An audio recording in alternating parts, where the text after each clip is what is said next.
Sustainability Commission. Let's call the meeting to order. Roll call. Commissioner Simpson, I am here. Commissioner Bajaj, absent. Commissioner Anderson, absent. Commissioner Nafisi, Here.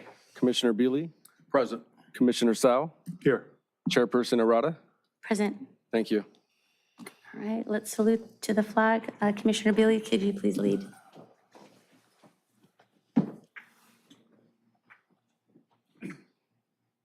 I pledge allegiance to the flag of the United States of America and to the republic for which it stands, one nation, under God, indivisible, with liberty and justice for all.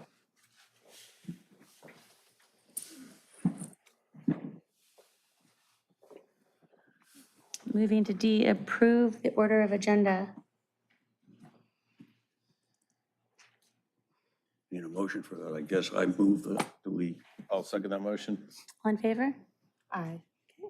Blue folder items, additional backup materials. Blue folder items are additional backup material to administrative reports and/or public comments received after the printing and distribution of the agenda packet for receive and file.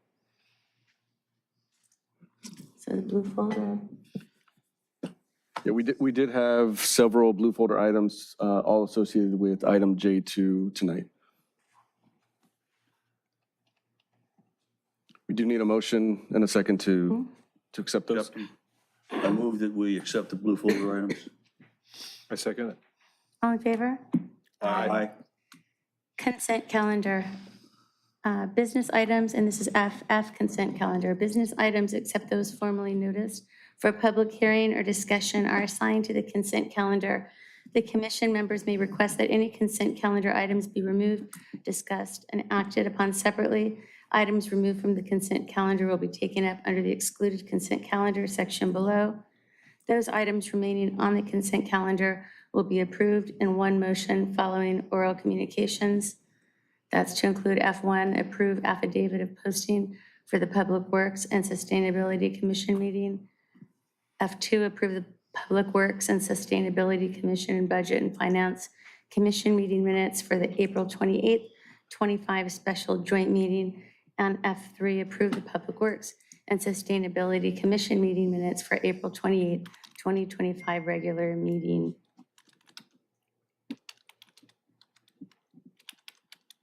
I move we accept the consent calendar. I'll second. All in favor? Aye. Aye. Thank you. Excluded consent calendar items. Oh, There's none.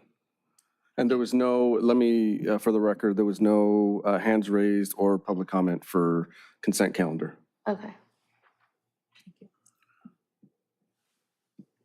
Public participation on non-agenda items. This section is intended to provide members of the public with the opportunity to comment on any subject that does not appear on this agenda for action. This section is limited to 30 minutes.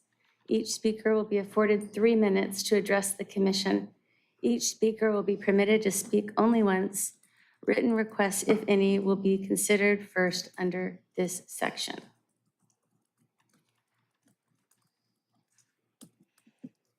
I don't have any cards for this item.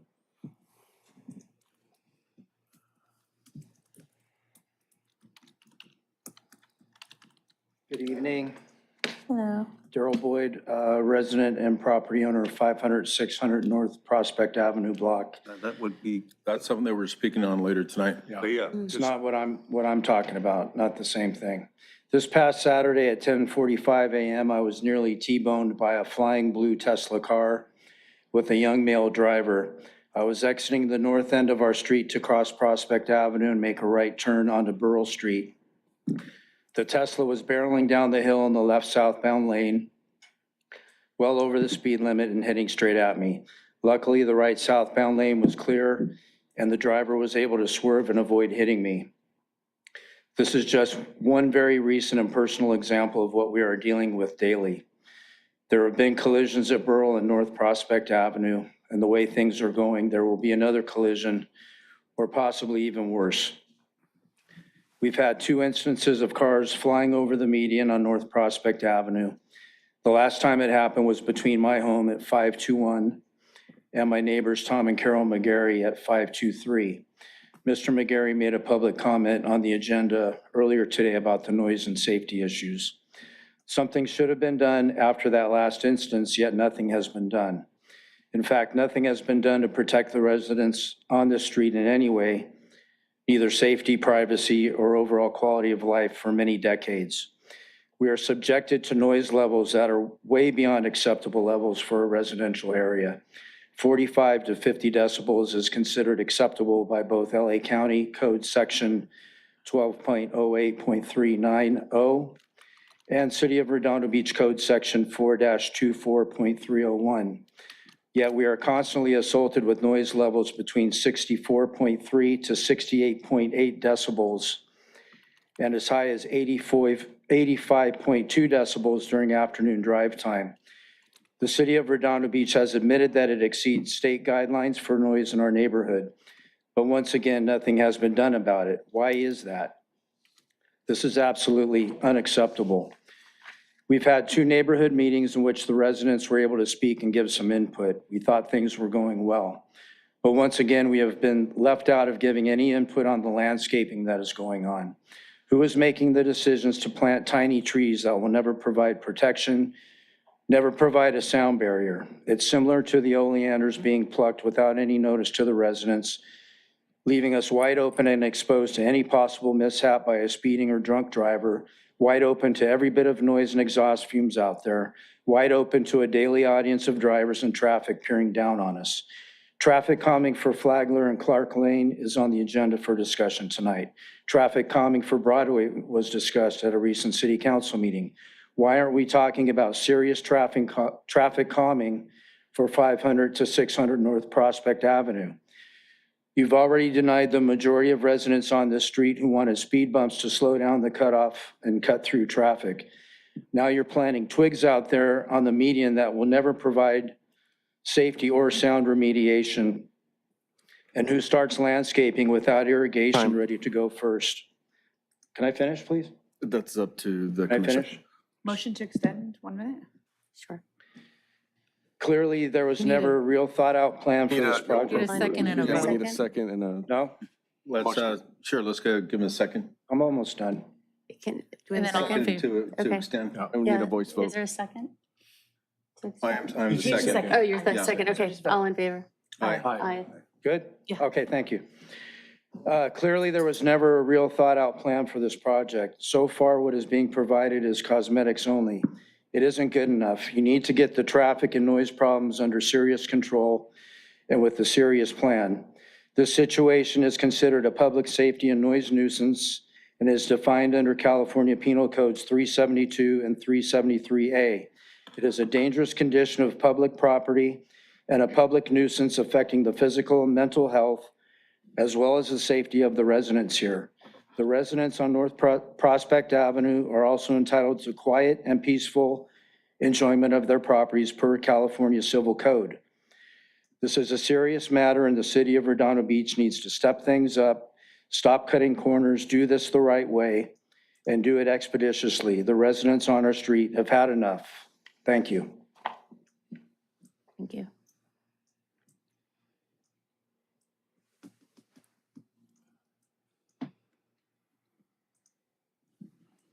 Any I don't know if there's any more public comment Any public comment? in the audience. Okay. No one on, there's no one on Zoom for this as well. It's for 500 Clark. Would you like to? If it's for the item, then when the item comes up, you. Okay, moving on to items continued from the previous agendas. No items for that, for I. J, items for discussion prior to action. All right. Before you tonight, we have a presentation from the Los Angeles County Sanitation Districts. They do provide service to the city of Redondo Beach. And we have Danny here who will take over. Thank you. Hi, good evening. This okay? Can you hear me?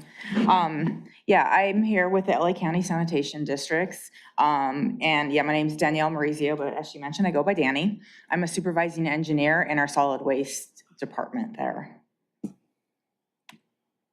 So here's our mission. So our mission is to protect public health and the environment through innovative and cost-effective wastewater and solid waste management. And in doing so, convert waste into resources such as recycled water, energy, and recycled materials. So we're a confederation of 24 independent special districts providing wastewater and solid waste services. And that map shows all of our districts. And we do have our district number 2, which serves as our administrative district. And by consolidating a lot of our administrative functions, it helps us provide lower costs for our services.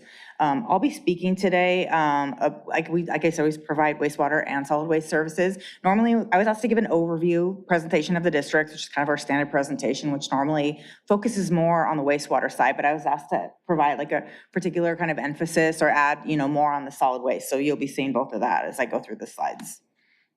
So we serve 5.6 million people, you can see on that map. So generally, like when it comes to the wastewater side, we pretty much serve all of LA County except for the city of LA, because the city of LA has its own sanitation bureau with its own wastewater plants. So it's 78 cities and unincorporated county areas, 824 square miles. When it comes to solid waste, I'll show you a map of our solid waste facilities later, but that's kind of more of a mishmash, just whoever wants to come to our facilities sort of a situation. So we don't necessarily serve certain areas.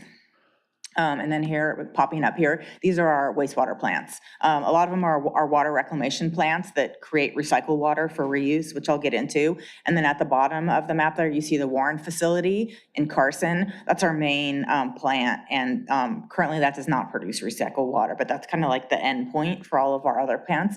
You'll see on some of the slides, it'll call it like the joint plant. It's an old name and we've renamed it the Warren facility, but unfortunately some of the slides haven't been updated yet. So these 11 plants treat about 400 million gallons per day of wastewater. So what is wastewater? I'm sure you all know it's the water it's sewer water. So it's what we produce when we flush our toilets, take a shower, run our kitchen sink, do our laundry. All of that is wastewater, right? And it goes into the pipes underground. So we maintain 1,400 miles of trunk sewers. And then sewage enters each plant about 30 feet below the ground. So the first stage, the first process, the first step in our water treatment process is called primary treatment, and that's sedimentation. We're just doing the easy part of just settling the heavy stuff out. The suspended solids to settle out to the bottom. Some organics will float up to the top during this process as well. The next one, secondary treatment, this is what's really unique to wastewater treatment as opposed to drinking water treatment. It's a biological process. So these are actually aeration basins, and then here's a close up. So aeration is the key to secondary treatment. So you have these microorganisms here, and whatever organic particles remain in the wastewater are eaten up by these naturally occurring bacteria in the wastewater. So we actually give them all this oxygen. We supply them with all this oxygen. There's lots of air with the aeration so that they can thrive. So we want them to eat all the organics in the wastewater. And then at the end, we'll settle the microorganisms out. And the good water will like float up to the top, the microorganisms will settle out. And in fact, we actually reuse those microorganisms, like we keep reusing them with the new water that comes through. And then that good water out of that process, the secondary effluent is like the product of it. That's skimmed off the top with weirs. And then after that, this is where it's kind of similar to drinking water treatment, tertiary treatment. It's filtration and disinfection. So this is what a filter looks like. The water comes in, through the top, and just gravity flows down to the bottom. So through a layer of anthracite coal, and then through a layer of sand, and then a layer of gravel, and then it's going out to reuse. This is water is all for reuse because our Warren facility, the one in Carson, does not have tertiary treatment. Only our water recycling plants have tertiary treatment because it's a higher level of treatment. The Warren water all currently goes to the ocean. It takes about 10 to 12 hours for clean water to be produced. And that last step in there, we've got chlorination in there too to kill pathogens. So this is a little outdated. It ends in 2020, but you can see here's the total amount of water that we treated each year. So that bottom, that darker blue, that's what we've beneficially reused. So typically that's going to, irrigation and, just water, groundwater recharge. I'll get into that in the next slide. But then that light blue is the opportunity we're currently missing. But I think if we had 2025 on there, that would grow smaller and smaller because most of our available reuse water is used. And then ocean discharge, that's the one that's kind of a lost opportunity right now, but we have a big project going on with MWD to do advanced treatment on that water out of that Carson plant, that Warren plant in Carson, that it will be used for reuse. So this is an example of reuse. This is clean water and it's used for groundwater recharge. This is the Montebello forebay spreading grounds. And so literally like the recycled water is just put in big percolation basins in the ground, and it'll percolate down and it'll join the rest of the groundwater. And it will go through like a natural process called the soil aquifer treatment process. And it'll be naturally cleaned, after it's already gone through its whole like traditional tertiary wastewater treatment process, then the soil will further clean it. And then downstream in a couple of years, it'll be pumped up typically for drinking water by, whatever city has wells in that vicinity. So the recycled water augments the local water supply. So this is 1 trillion gallons recycled since 1962. I'm sure that's a little outdated now. But you can see here's some of the typical uses: agriculture, industrial purposes, landscaping like golf courses and cemeteries really commonly use recycled water to irrigate groundwater. That's the picture I just showed you. And then environmental purposes, mitigation measures and habitat, stuff like that. And then, so here, this is the network of some of the pipes of all of our wastewater facilities. So all those, most of the main ones, the recycling plants, or we call them water reclamation plants, they actually, I know this is like maybe not obvious, but they put their salt, they take the solids. So that I talked about what they did with the clean water, but the leftover stuff, the solids, they actually put it right back in the sewer lines. And then it goes down to that main Warren plant because we have our digesters there at the Warren plant that we use to treat the solids. And I'll get into that in a later slide. And there you go, there's how they all ended up. Okay, so now we're gonna transition into our solid waste facilities. So you see here the different types of facilities that we have here. So the orange triangles, these are our material recovery and transfer facilities. I'll define that for you in a minute, but we've got Southgate and Puente Hills. We also have the Dart one, but we actually lease that out to a third party now. It exists and we own it, but we don't operate it right now. And then the open landfills are Calabasas and Shoal, and I'll get into them a little bit more in a minute. And then we have several closed landfills: Mission Canyon, Palos Verdes, Puente Hills, and Spadra. They're all closed. They no longer accept waste. Some of them, they have like a park built on top of them, but we are still responsible for maintaining them. They still have gas systems and all the gas piping in there that we have to maintain. Okay, so here's our 2 open operating landfills right now: Shoal Canyon and Calabasas.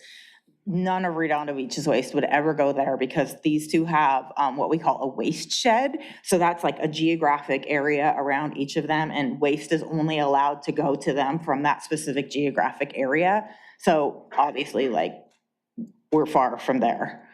But then we have these material recovery and transfer stations. So we have the Puente Hills Materials Recovery Facility. I'll get into like more detail on that in some future slides, but that's located at the 60 and 605. And that's an indoor facility. And then we have our Southgate one located in Southgate. And that's an outdoor facility. That one only accepts trash. The other one accepts more, which I'll show you in a minute, but Southgate only accepts trash. Now for those 2 facilities, Anybody who wants to come there can come there. You have to pay the tip fee, which is about $100 a ton or so for trash. And then there's other rates for other type of materials, but anybody can go there. So if you're not familiar with a transfer station, what I say is small trucks come in and big trucks go out. So it could be if you're cleaning out your garage and you need to, dispose of your waste from that, you could go to a facility such as this as a transfer station. It's more convenient than going to a landfill. Generally, it's going to be, closer to home. So maybe you go with a pickup truck full of stuff and you pay per ton to dump your waste there. Or maybe a kitchen remodeler, a contractor, he or she might go there with waste. Or even like the neighborhood collection trucks will go there. But they all go there, they all dump their waste into one big pile, and then it's loaded onto big transfer trucks. And those transfer trucks then take the waste to a landfill. For years now, we've gone to a couple different Orange County landfills, but we're about to transition to going to one in Riverside County. It's whoever we have a contract with, basically. So this is the one that Puente Hills Materials Recovery Facility. This is the one that I just said was at the 60 and 605. So we call it the MRF for the Materials Recovery Facility. And that is more than just a transfer station because yes, we transfer stuff through there, but we also recover a lot of recycled material. And actually right now we have what's called a recycling sort line. You'll see in another slide, but we lease that portion of the facility out to a third party.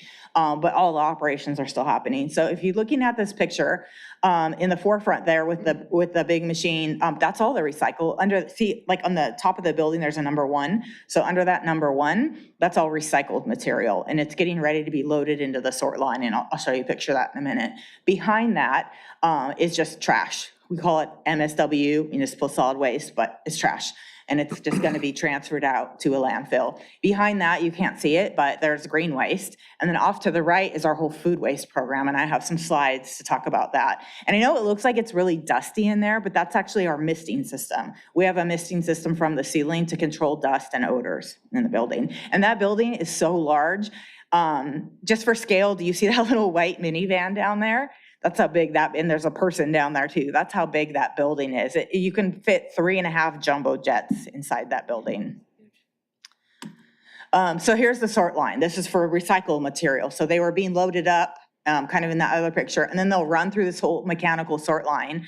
Some of it has, there's actually some AI on there, and there's some magnets and stuff like that. And some of it is like personnel, it's staffed with personnel that do the sorting. But in the end, what you have is you have sorted materials, you have your recycled cans, and you have your plastic bottles, and you have your paper, and you have your cardboard, and all those are known as commodities.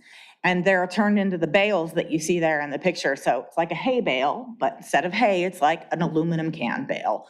And they will sell, we used to do it when we operated, and now Athens will sell those bales off to, their commodities, and they will be sold to a recycler. And then some recycler will take that and turn it into, whatever, maybe more aluminum cans, or the plastics get reused in all kinds of ways. And then our food waste program is our newest program. It's like 7 years old now, but we accept food waste, pure food waste here, not really green waste mixed with food waste. But so mostly the food waste that we receive comes from either restaurants or grocery stores. And so they will bring the food waste, they will come here and tip and dump on the ground. And we also receive it from our Shoal Canyon landfill. Some of that they receive there and they transfer it over to us. Sometimes it looks really great and it looks like fresh produce and you're like, what a waste, but it was expired or something. And sometimes it's what you think it's gonna look like and it's not attractive.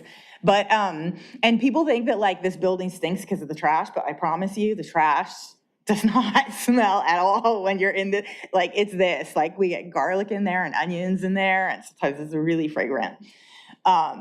Just, fun fact. So that machine right there is called a loader, and it is loading, it's scooping up and loading the food waste into the hopper, right beyond it, the kind of receiving bucket basically. And that, our food waste equipment, we refer to it as the Dota because it is made by a company in Italy. The name of the company is Dota. So we just call it the Dota. And it's it will turn that food waste, we'll add water to it, and it will turn that food waste into a slurry. It will basically look like Jamba Juice when it comes out of that processing equipment. And then you can see the tanks there in the background. So all that like slurry, that Jamba Juice looking stuff is stored in those tanks. And then we have tanker trucks that come in every day and fill up that slurry and transport it down to that Carson wastewater facility called the Warren, and they put it into the digesters there, which I'll get into in a minute. Why do we have this food waste program? Food waste that is disposed of in landfills can release methane into the environment, and obviously that's a bad thing. We don't want to be doing that. Food waste is the largest portion of organic waste. So you can see here in this chart, but food waste, is 43.7%. And we've already picked off some of the other things, right? Leaves and grass and prunings and trimming. Like all cities and stuff have had, green waste programs for a long time. So now we're kind of moving on to the next piece of organic waste. I'm not sure what your city does here, but I know a lot of cities have their residents put their food waste into their green waste bin, and then it's sent off for composting it.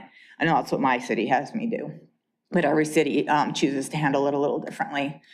These are the mandates, and SB 1383 is kind of the hot one that everybody talks about because that's what's driven this food waste initiative, and that's why cities are having these programs now for their residents to put their food waste in their green waste bin. So I've talked about some of this already, but we have the unprocessed food waste, like just the whole pieces of food that come in, and it goes through pre-processing, the DOTA. And then, like I said, we transfer it over to our Warren facility. And that's what you're seeing, those like taller tanks there. It's being transferred over. It goes into digesters. I'll show you a picture of a digester in a minute. But out of those digesters, like just imagine like it's a big, like what do we say, like concrete stomach. And so out of that digester comes biogas. And we can use that biogas to generate electricity, vehicle fuel. We have fuel stations for CNG, for compressed natural gas. We can repurpose that biogas. And then after that, the solids that are left after the digestion process, those will go on to composting. We have a composting facility that we send it to, but we also send it to outside composting facilities as well because ours isn't big enough to accommodate it all. So this is a digester.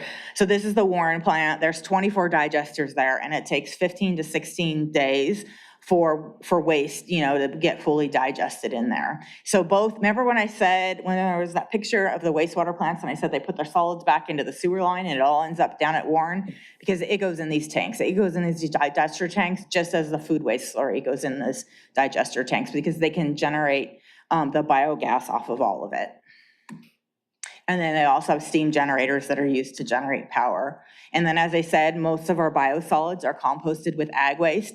Now, what ag waste means, at least in this context, is you can see it in that picture, but there's a lot of trees that they pull out. Like our composting facilities in the Central Valley, in Kettleman City, and there's always farmers there that are pulling out their crops. They're pulling out their trees and they're like starting new crops. I don't understand the farming side of that, but there's plenty of wood waste to be had all the time. So that's what we call an amendment that we add with our solids to generate to aid the composting process. And we also have farmland out there that the compost is applied to. So here's here's a little information about the energy production. So I've talked really about like wastewater and how it generates energy out of the digesters. We also have our landfills. I mentioned they all have the landfill gas piping system. So they generate gas as well that we collect into the pipes. And then some of our landfills have energy facilities that have power plants. So it's kind of about 50-50 there between what's generated out of the landfill and what's generated out of the wastewater plant. But we produce enough power for 43,000 homes. And what we do with the power is we use it to power our facilities, but then also we still have some left over to put back into the grid, to sell back into the grid. And that is all I have for you today. Do you have any questions? Pretty great presentation. How were you, like the date was 2020 of meeting that threshold? How were you on how did you do? Like On meeting, I'm sorry, what? The NRSB or the one? Well, I think that the threshold that you're talking about is probably what cities have to meet. We're not a city, like people bring us stuff and we process it, right? So we are helping cities fulfill their mandates. If that makes sense. We don't have our own mandate because we're not generating the waste. Yeah. But we try and really have high diversion rates at our facilities because that's important to cities and we want them to keep coming to us. So we try and really like our, for the food waste that comes to us, now we don't accept if it's too contaminated or something, but for what we allow for what comes to us, over 90% of it is diverted out of the stream. And then about 10% of it is what we call residuals. It's like the trash in there that we have to set aside and put in the trash pile. Yes, for the solid waste that comes down into your Warren facility, where does that go? For the solid waste, you mean, I'll just back up For on all the slides here. Wastewater? Yeah, you're referring to that slide, that one. Yeah. Yeah, so it goes in those digesters. So that goes in the digesters as well? Yeah, so food waste and wastewater solids are digested in these 24 digesters, yeah. They put it, it's so weird to me even, and I work in the industry, but yeah, those water reclamation plants, they just put their solids right back in the pipeline and just send it on down to the Warren. And so the Warren collects everything in that pipeline and will resort the solids back out. I'm just saying, where's the solids and everything after that gets, after the gas gets pulled out of it or whatever, what happens to the Okay, so solids from after there? the 15 to 16 days, I mean, the solids is much less because there's been like biological processes, right? But Right. what's left, what we call biosolids, that's what goes to our compost facility and it's turned into compost. Is that out in Riverside? So the one that we own is in Central California. It's in Kettleman City. But there is one, and there's one that we have a joint ownership with IUA that's in Rancho Cucamonga. But then there's like 8 other ones that we contract with that our waste goes So to. that And becomes- honestly, I don't know where they are. They're all over the place. So that becomes fertilizer that you It becomes resell fertilizer. to- Yeah, generally, Okay. I think there's Arizona or someone still allows like landfilling of it. So there is a little bit of that goes on, but our composting facility and any kind of composting facility, yes, it becomes fertilizer. Ours, we have our own farmland and it's applied to that farmland. We sell some of it. Some other ones are marketing it for like Home Depot sales, like retail sales. We don't retail sell any of it. It all goes to farmers. Okay. But it's all beneficially reused. Right. The end goal is like beneficial reuse on everything as much as A city possible. this size uses quite a bit of stuff and produces quite a bit of wastewater. So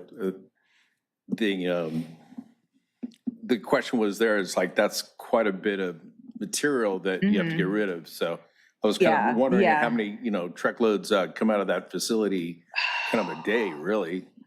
And you're what, Central California? Yeah, I mean, the one that we own, but only like 10% of our waste goes there. Okay. 10% of the Warren waste goes there. And I think, how many trucks do we receive at that facility a day? Because you're right off It's of like 10 or 110, right? 20. It's a lot. Yeah. It's a lot. And that's just 10% of it. So Okay. yeah, it's a lot. It's definitely a lot, but the goal is beneficial reuse. Yeah. You've been expanding that facility too, right? The Warren, maybe not expanding the actual facility, but that's where the MWD project is going and the joint project that we're doing with MWD. That's where- probably what it is. Yeah, so that water is gonna get advanced treated, which is beyond the tertiary treatment I talked about. Advanced treated is like RO, reverse osmosis and processes like that. And then it will get reused. But right now, because that plant right now only has secondary treatment on it, so it does not have that last stage of filtration like I talked about. So because that right now, that water is just going out for ocean discharge. So the goal is to minimize that and beneficially reuse the water. Okay, thank you. Any other questions? No? All right, thank you, everyone. Thank so you. much. Very good Plug all my presentation. stuff. So do we need a motion to receive and file, I think? May I make a motion to We receive need and to file the take presentation? public comment first on this item. Oh, I'm sorry. There is no hands raised on Zoom, and there is no, let me just double check the e-comments. There's no e-comments for this item. So I move that we receive and file the presentation. I second that motion. All in favor? Aye. Aye. Aye. Moving on to J2, discussion of striping enhancements on Prospect Frontage Road 500 to 600 block.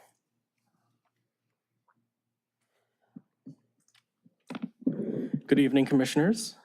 Brian Liu, City Traffic Engineer. So this agenda item is talking about the Prospect intersection with BCHD, Beach Cities Health District. Some background about this item. This is stemming from the speeding and safety concerns along the Prospect Frontage Road, the 500-600 block between Beryl and Diamond. There were a lot of concerns about speeding, one-way violations, safety, security, and this was discussed at various meetings in the past, neighborhood meetings, and including this commission back in April 2025. The commission recommended some striping improvements to reinforce the one-way. At the previous meeting, we suggested some trial closures at this intersection to reduce the number of turning conflicts, but I believe at least one resident was not in favor of that, so that trial was not recommended by the commission. At that meeting, the commission also declined to recommend speed cushions as well, based on the traffic data that was gathered there. So here we are discussing striping improvements at the BCHD intersection. Just some general traffic data. The red arrows show the directionality of the street, where for the frontage road north of BCHD, northwest of BCHD is a two-way, and southeast is a one-way northbound going away from Diamond towards BCHD. The street's about 28 feet wide, so but there is parking allowed on both sides. So there's not enough room for unimpeded two-way traffic, but as we can see from the data, we're seeing about 75 cars per day on average, which is pretty low, one of the lowest that we've seen in all the traffic data that we collect. The 85th percentile speeds are 24 miles per hour. So that means 85% of drivers are going about 24 miles per hour or lower, which is lower than the 25 mile per hour speed limit. City staff have not seen this street as sort of providing any advantage for being, cut through traffic, especially for the one-way portion.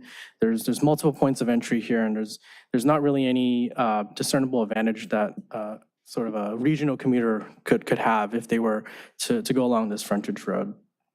So we think it's likely that a lot of these one-way violations could be just people who are just blatantly ignoring those signs and markings. But nonetheless, per the commission's recommendation, we are proposing some treatments to reinforce that one-way since it is a little bit unconventional.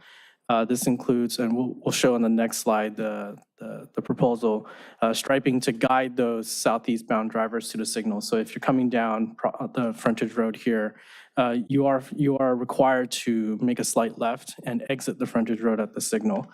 So we're proposing some striping to guide those drivers to the signal. Additional striping to narrow the one-way opening on the northbound section of the frontage road, just visually narrowing that to show that it's one way and you can't enter. We already have one-way signage and do not enter signage there. We're also proposing some red reflective pavement markers to reinforce the one-way. So these are raised pavement markers that if you drive over them, you do feel a little bit of bump, but especially at night, if your headlights are shining out, you'll see like red dots, and that shows that you cannot enter the one-way portion of the frontage road. And additional red curb to facilitate traffic flow and visibility of that striping.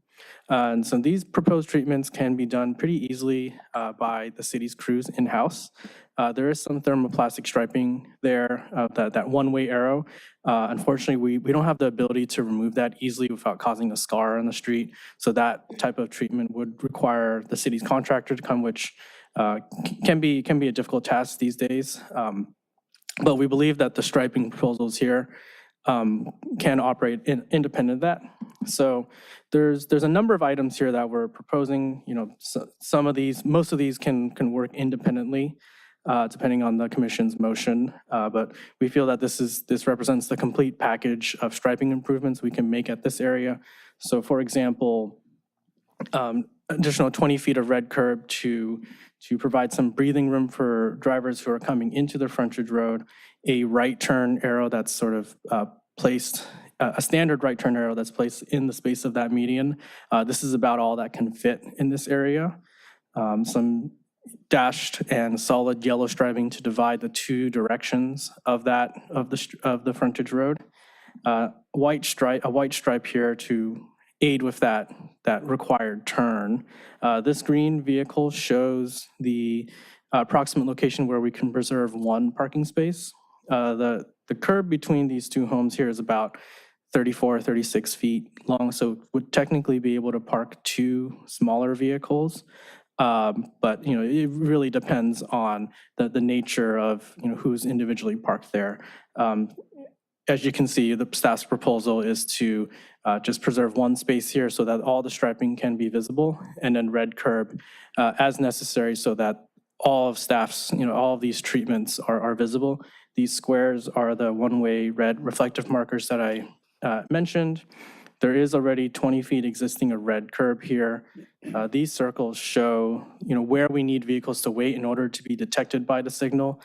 We don't have an easy way of changing the locations of these, so we do need drivers to wait on those. And as I mentioned, a striped curb extension to visually narrow the opening, so it's clear that one-way traffic is coming through here.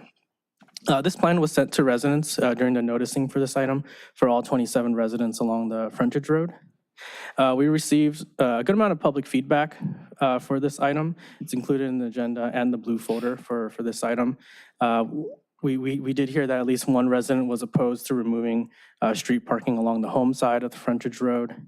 We received some additional ideas from the public about, you know, other treatments that they may have seen in the news. And these are things that we did look into. Of a particular note are these like sort of do not enter and arrow pavement markings that are only visible in one direction. We researched into this, and this is actually Caltrans that was testing this at some freeway off-ramps.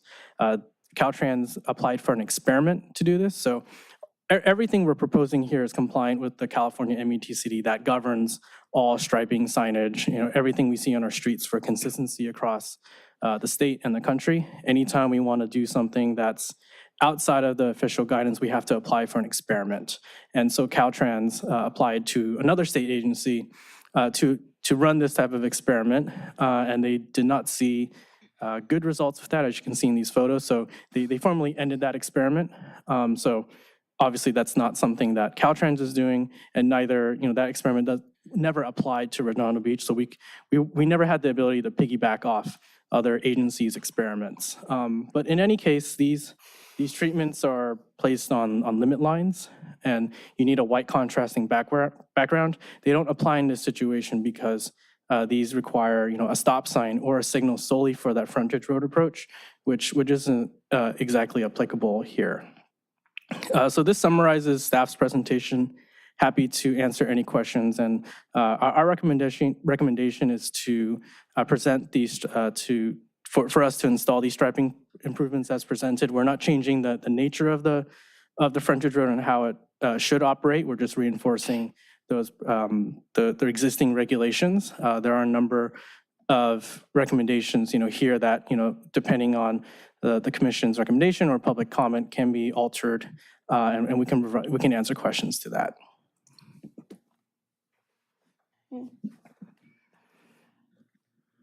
Public comment? Would you like to take online or public Sure. comment from the audience? Audience and public comment, or however you'd like to do it. I didn't receive any cards, so if anyone wants to come forward. Yeah, it's easier while that's up too. Mark Nelson, I own one of the houses in the intersection. I'm an engineer and an economist and a bunch of other stuff. Could you put the photo back up? It'll be a lot easier to just work off that. Give me 1 second. That's okay, we'll guess. Give me 1 second. So this is like the current problem, okay? We have cars parked on the street, pointed south, and what they say is turning left is just fine, okay? This is the single largest sign at, 5,000 pounds you're ever gonna see. I've lived in the intersection for 35 years. The one-way problem is exclusively 90% illegal left turns coming off Big Prospect because Big Prospect has no U-turns. So we're the outlet valve for that. It takes 7 seconds from the time that you're in the left turn lane on Prospect and it turns green for you to be going the wrong way down the frontage. So we're not talking about a lot of considered thought here. They see those cars pointed south, both of them. And at that point, and sometimes there's 4 of them because they're parked behind the driveway behind it too. But they see that and they all make a decision that, well, I can't do a U-turn on Prospect, but I damn sure can go down the frontage. So that's how this happens. I've got a terabyte of video data that nobody wanted to look at, but I've got everything going down here. I mean, we clock absolutely everything that's going on. So, you know, I think first of all, we need 0 parking places. There are 68 on-street parking places on this street for 27 houses. So we've got 2.5 parking places per house. We are probably the most parking-rich street that I've ever seen because we got no houses on one side, right? So this isn't an issue of do we keep 1.5% of the, you know, the space stock. That's not really an issue, right? This is just a convenience issue. Secondly, I guess the little dotties are your current standard, but they're not going to do anything because people drive past a pair of do not enter signs. They drive past 2 no U-turn signs, and then they go down the wrong way. And this happens all friggin' day long, right? Because people get to this intersection and they don't know what to do. So, one more point. We need about another 10 feet of red curb behind the 20 feet of red curb that you've put in next to the bus stop. The bus stop is invisible. Cars park in front of it, you can't see what's going on. Andy Lesser, Dr. Andy Lesser, to be fair, went to the city council and talked about the urine and the feces and the garbage and stuff that accrues at bus stops, especially when you can't see them. On top of that, LA Public Works has previously told us that there were child predator investigations on the street, and they now put extra lights on those injection wells. Time. Can I extend? Can I get a second? A second that. All in favor? Aye. Thank you. So when they put the big injection well tanks there, they put big extra lights on them. The lights are annoying, but at least they told us what they're there for. So we really want visibility into that bus stop, right? And, you know, the UC system did a study of bus stops, and they literally said that visibility is the key factor for safety in the environment around bus stops. And I think that's why you're no longer seeing those enclosures that you can't see through, because they just turn into housing. So, you know, I mean, I've been in this business on and off. I've been a commercial industrial developer, and I've bought a lot of road, you know, comes with the projects. Also, my father died line of duty, okay? So I come from an LEO family, and public convenience is not what we did, you know, that gave up family members for, right? This is just a pure safety issue. Dump the spots in front. Time. Give us a little more red curb, Thank you. and then I'll, here, you got, I think, plenty of these to go around. We need a motion to receive and file. Yeah, move to receive and file. We'll second the motion. All in favor? Aye. Aye. Free paper. I love my Epson tank printer. Thank you. Thank you.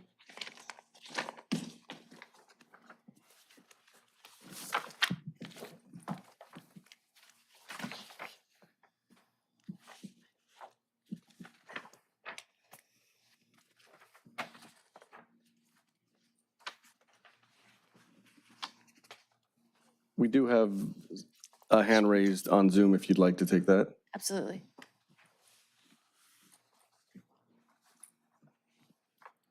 Bernard, you can speak.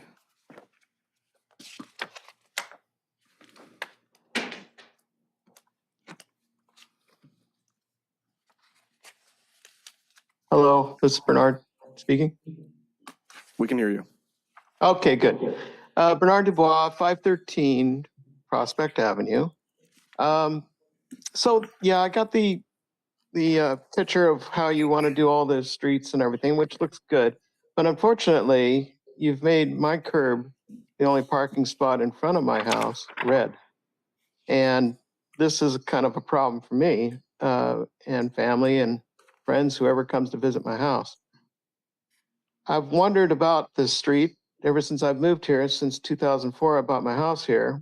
I always wondered why it was one side and not the other. Why couldn't they just get rid of this one way and put a right-hand turn down at the south end of this street? Just a suggestion, just a thought. I know you, Mr. Lewis, put a lot into this. There was just another idea that I came up with just thinking about this one-way street. So that's one of my biggest falters with this idea. I'd love to see something change to help guide traffic back out onto Prospect instead of going down the one-way street. But even our own residents that live on this street drive the wrong way on the one-way. So, and they park their cars the opposite way, so they're pointed downhill towards the south. Hopefully that they won't paint my curb red in front of my house, since that's the only parking that is in front of my house. Otherwise, I have to park across the street of the medium that we have here. And that's about it. Thank you. Thank you.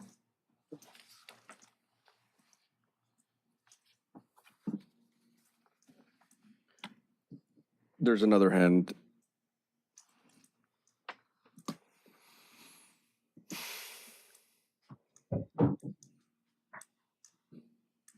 Go ahead, Les. Thank you, Commissioners. The 500 Prospect T intersection is also heavily used by pedestrians, such as the vulnerable elderly and children, as well as a bustling area for the bus stop and BCHD serving as a walkway and crosswalk. The pedestrians already have to navigate e-bikes and kids playing on scooters, skateboards, and the last thing they need is parked cars in the intersection, congesting it further, impairing visibility when crossing the frontage. For those top priority safety reasons, it's imperative that this T intersection be as uncluttered and as simplified as possible.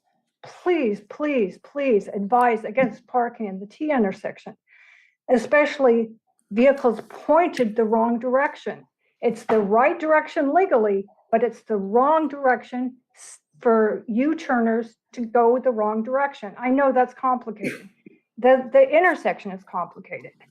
So, bottom line, there are a multitude of non-motorists that use this area, and it does not seem like they've been considered at all. There's a bus stop, BCHD users, pedestrians, e-bikers, children's playing, moms with strollers, elderly with walkers, so forth. Has their safety been considered at all? If it had, the notion of further cluttering it with parking in the intersection would have been discarded immediately. That intersection is too narrow and too complex and too confusing as is. We've got direct experience with this intersection, direct witnesses of the U-turn chaos. Who is this person? We can quantify the experiences if you'd like. Anyway, gratefully, you saw the error in the PW's last plan to take away our protected left turn. Please see the error in this plan. Get rid of the parking space, put up signage that says no left turn. Get rid of a car that is parked facing, indicating left turns. It's ridiculous. Sorry. Thank you for your time, Commissioners. Please reject this plan. Reject the parking spot that points in the wrong direction, which is the right direction. Yep, that's confusing. That's why we get so many illegal U-turns. Again, thank you. Thank you. There's no other comments, no other hands raised on Zoom. And for the record, there is 2 e-comments in support. Okay. I'm sorry, they support, you said? In support of the striping enhancements. Striping enhancements.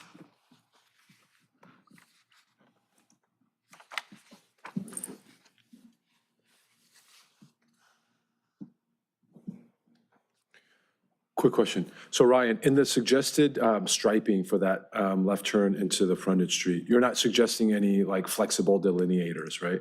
If we could go back to that slide.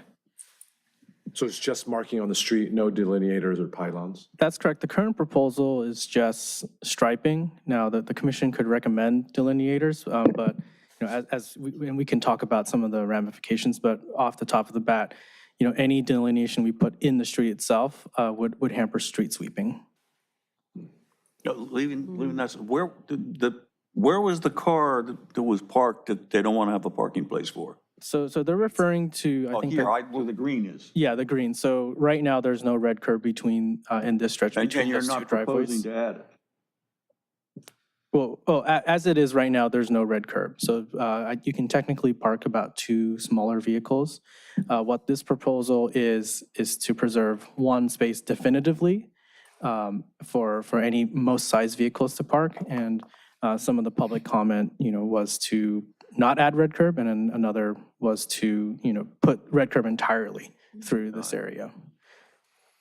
I think one reaction to, if this was red curbed entirely, there's residents did speak about this U-turn movement. While it is prohibited, there has been some evidence, anecdotal evidence of that occurring.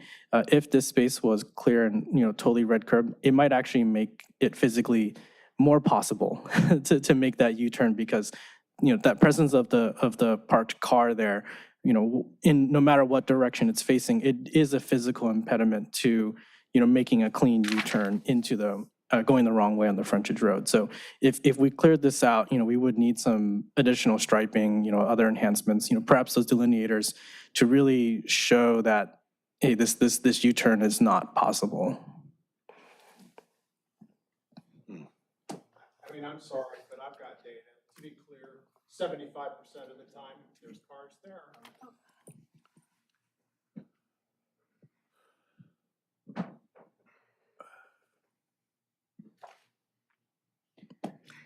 Commissioner FEC. I have a few questions. What is the amount of feet needed for a 2-lane street? I see in some of the paperwork that the residents have submitted that 26 feet is too narrow. What is the typical width? I think we will probably want about at least 36 feet. So if you have 2 8-foot parking lanes on either side, you want an additional 20 feet. Okay. So yeah, about 36 feet. Or up in North Redondo, our typical 28-foot streets is 8-foot parking on one side and 2 10-foot lanes on either. So as it is, the frontage road north of here, it is, about 26, 28 feet. While we have parking on both sides, we do allow 2-way traffic, and it's really a negotiation. If there is oncoming traffic in both directions, generally one side pulls into the side where maybe there's not a lot of parked cars, or an area where there's driveways, and that it's a negotiation. And as we can see, the traffic volumes are not that high on a given day, so the amount of conflicts between opposing drivers generally shouldn't be that high. Okay. And then have you guys discussed closing, because it's a very small street and there's 3 openings, which is pretty unique. Most streets have 2 openings. Have you guys ever discussed closing one opening? One opening is causing so much drama. That was the proposal in the previous meeting, was to test out, using barricades to block off entry here, because there's still entry closer to Barrow, Right. closer to Diamond. Right. And I believe one of the recent public comment alluded to, they were glad that that wasn't closed. So that was a proposal we presented at the previous meeting, but the commission chose not to pursue that further. They were glad it wasn't closed because it was, like, I just want to learn why. I think they didn't want to lose access to the street at that signal. Convenient. At that specific signal, even though admittedly there is, similar access at Diamond. Okay. And then have you guys ever discussed doing a no outlet on one of the ends? I know you guys discussed the opening here at Diamond and I guess the middle of Prospect, but have you guys ever thought about closing one of the ends, like doing a no outlet or anything like that? No, we did not propose closing off, the Barrel side or the Diamond side, because, we would have to, do more circulation changes up and down the street. So I think if there was an opening that we felt was easiest to close, it was this middle one going in. And how much opposition did you receive? Plenty of comments? One comment? I believe one person spoke in opposition of, or at least one person spoke in opposition of, at least testing out this closure. Really? Just one opposition? You guys didn't pursue it? You're talking about the left turn lane? Yeah, so closing left turn from Big Prospect to Little, yeah, and it was, at the last discussion, the commission voted not to do a trial. It wasn't something, for something like this, it's not something we can just throw up on our own. Right, okay. Yeah. And then, sorry, just to learn a little bit more about the red, I think you might have answered my question, but I want to understand. You want to add red so people don't park there, but you are worried that people are going to do more U-turns because now it's going to be more open. Is that correct? Yes, a bit of both. So the purpose of the red as proposed in this image is so that if a car was parked there, it would be parked exactly in between all the other striping so that, any car that's driving by will see the striping. If we did not add any red here, then, and we allowed the parking to continue as existing, a parked car would probably cover some of that striping. Okay. And given the sensitivity about parking, we're trying to minimize the amount of parking loss to achieve the goals here.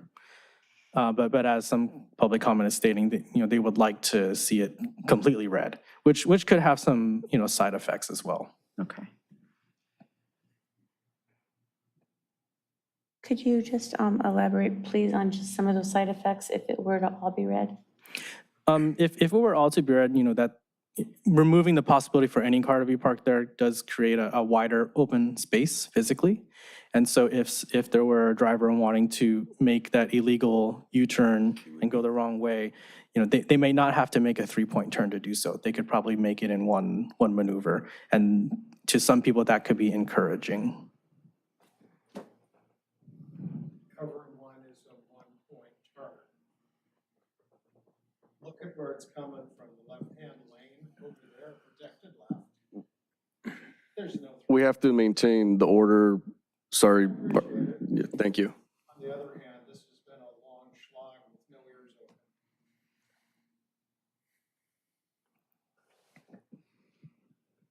I'm just thinking if delineators would solve some of the issues. Prevent the people from going one way, prevent people from parking there.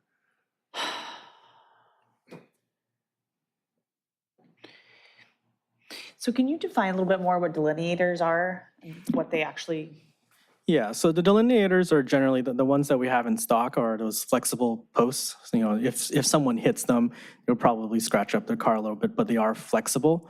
We do have examples of sort of those small dome type delineators down at Diamond and Prospect. And, they help guide vehicles away from certain areas, forcing a turn. So they would be effective at preventing the parking, encouraging the desired turning maneuvers. But from our experience, they do need some replacement from time to time. The taller they are, if they get scuffed up, they do need regular replacement. And our street sweeper cannot go over those. So you're telling me that residents prefer these delineators over no left-hand turn? The first we're hearing about the delineators is right now. Okay. Yeah. Okay. Suggestion. I think residents would be more frustrated over that, like the houses on the other side, it would be more frustrating to try to get to their home with those, I think, than a no left-hand turn, but. Yeah, I think if there were delineators placed here, we would probably, put them, we would not block anyone's driveway. But they might follow this white stripe here and then adding a few more where this parked car would be. So you would create sort of a bit of a trapezoid shape here with delineators. Is it possible to extend the curb that's on Prospect out a little bit more to only allow for a one-way turn in? Just curious. Because right now there's two-way traffic going, right? You got, okay, I'm really bad with directions, so I'm gonna, so you have traffic going south that makes a right, right? Is that right? So if you're coming south on the frontage road, On oh, Prospect. on Big Prospect. Prospect. You can And make make a a right into right, is that Yeah, correct? and you are forced to make another Okay. right, basically a right U-turn. So if we were to extend that curb out and we didn't allow for any right-hand turns, would that be problematic? Have you heard any? So, Feedback on so that? if you can see my cursor on the screen, so are you talking about this turn right here? Yes. Yeah, why would you not want that turn? So if we remove this turn here, then we're closing off the whole thing because they can't turn left either. Got it. So that brings us back to, So maybe it just encourages the traffic on the other side. I don't know. I'm just talking out loud. I'm trying to problem solve. No? yeah, no, I understand what you're saying. I think if we, And that's what we want to do. We don't want to make it easy. Right now, it's wide open and people continue to go down the street and use the pathway, right? yeah, so I think the problem here is they're coming in and they're going down this way, This way. to this part. And so what we're trying to get here is solutions so they don't do so, and that they are making the only turn available, which is to go up back towards Barrow. Yeah, on a two-way street. What's happening now is people are coming and making a left and going illegally down the one-way portion of the. Correct. street. Yeah, that's what we're And trying to. And you're trying to set this stuff up to stop that or to prevent that. Yeah. How long is that one-way, oh, sorry. No, Commissioner, for that, who's next? with your Commissioner idea with Bailey? the, thank you, with the idea with the delineators, what if we put on the yellow double lines there and also the yellow perforated line as well? I think we'll see a lot of issues if we put them on the dash line here. So for example, the person who lives here, they wouldn't be able to get into their driveway. We may see a little bit of success putting some delineators in the middle here, but those will probably be the ones that will get hit the most. Until the drivers learn how to do that? There might be some delivery trucks that might not be able to make that clean sweep. You know, say a delivery truck coming down Prospect, trying to come into the frontage road and serve the homes going up. I'm not sure why they would do that. They might probably come in on the Barrel side. But generally, we probably want to keep this clear of delineators just to, lower the city's maintenance costs to have replace those. I think if there were delineators to put, it would probably be closer to the home side to, again, like force that one way. But anything we put into the middle of the street, especially with a street of this width, will risk getting hit repeatedly. Okay. Ryan, how long has that one-way street been one-way? We looked at that actually, and we do not know. Yeah, it might have been one way for I'm just curious, decades. what were the reasons to turn it one way? Is it because of maybe preventing? And I think the current one-way probably prevents a lot of that cut-through traffic from happening. Say, if it were two-way all the way down the Diamond, then, hypothetically, someone who's waiting for a red light at BCHD or at Diamond, they can just cut in before Barrel and then just start going down, and they get to skip 2 traffic lights. And so this one-way prevents that.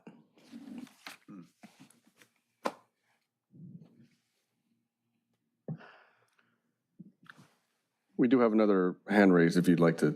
Yes, please.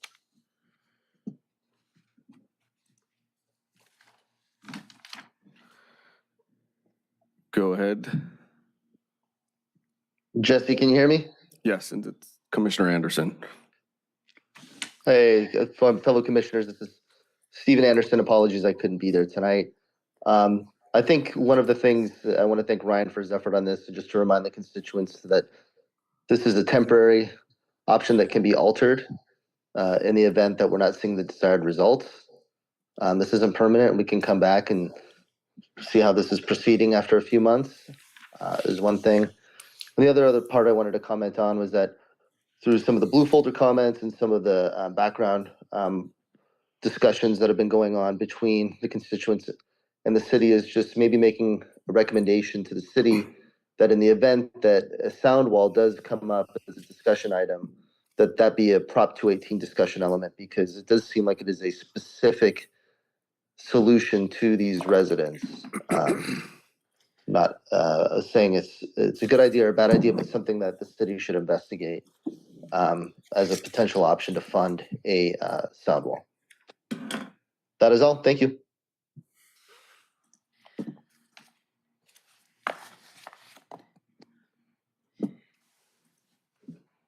I see that one of the residents had shared in the attachment, the K-rail barrier. Have you guys considered that? So this agenda item is purely about the treatments at this intersection. I think if we were to discuss anything related to along the corridor, I think that's why you didn't have to recuse yourself. Are you talking about the K-rail option where the Or- parking spaces? So Yeah. there was that. Sorry about that. So that would be like, instead of delineators, a K-rail Yeah. at that location. Yeah, and that's certainly a possibility. That certainly has the most visual impact. I imagine some of the residents there don't want to see a piece of K-rail right in front of their home for an extended period of time, especially it looks like a construction site. But it would be a hard barrier. Okay. Yeah. And is the resident, the home that this impacts, are they in the audience today? Is that? He was on Zoom. He participated on He was Zoom. on Zoom. Okay. Yeah. So I'm just curious to hear their perspective. Can we call them up again to ask a few more questions? Is that clarifying questions? Yes. Clarifying Are they questions? still Okay. participating? Yes. Mark Nelson, come back. I believe that is Bernard Bernard and Dubois. Mark Nelson. The one. So Okay. who did you want to hear from first? Sure, we'll hear from Mark Nelson. One, do you have a preference on the blockage? I know that this blocks your home. Do you have a preference on the blockage? I'm fine without the parking. I mean, it's like, with the advent of e-bikes especially, Prospect, the frontage road the wrong way is probably more active with e-bikes than with anything else. Seniors trying to walk to beach cities have to go, the only sidewalk, remember, is on the house side. Yeah. No sidewalk on the other. So everybody uses the one-way segment as a sidewalk as well. It's got bikes, it's got mobility scooters cruising down it. I don't know if they can make it up it. But, so, it gets used a lot. And when these cars come in, they're coming in out of the protected left turn lane that everybody screamed about. And seriously, the neighborhood's not going to go for shutting that down. But you're making that left, and when you're making that left as a protected turn, there's cars there all the time, and they come blasting through because it's no problem. There's never been a 3-point U-turn there. So sorry, I just want to ask a clarifying question so we don't get in trouble. So your preference is that you don't mind either option? I'm fine with red curbing it because I don't think, first off, I don't think this works. Which is your preference? I guess that's the best way. Red to- curb, I Red curb, presented it. Okay. Is Bernard still on the line? Yes, one. He does not want a red curb. Oh my Go God, you ahead, guys are killing me. Bernard. He doesn't want to remove. Okay, all right, He wants to great. preserve the parking spot. All right. I don't want a red curb. Okay. Bernard, do you have a preference on the K-rail? Well, the K-rail, I don't know what K-rail, where you were going to put the K-rail. If that's going to be in front of my house, that would even be worse because that would still lose the parking. Yeah. And it would look hideous. And of course, let's talk about what our value of our property is going to look like after all this. Okay. It's not going to look very good. The other I think we talked about a K-rail we're up further down on the 500 block towards the 600 area of the block. But we're talking about a 6-foot wall to divert noise and help safety and all that good stuff. I mean, no matter what you do to this intersection, people are going to break the law. They do. That's what they do. The bikes come down, the bikes were more prevalent on Diamond going up to school, to Redondo High School, which I graduated in 1975. But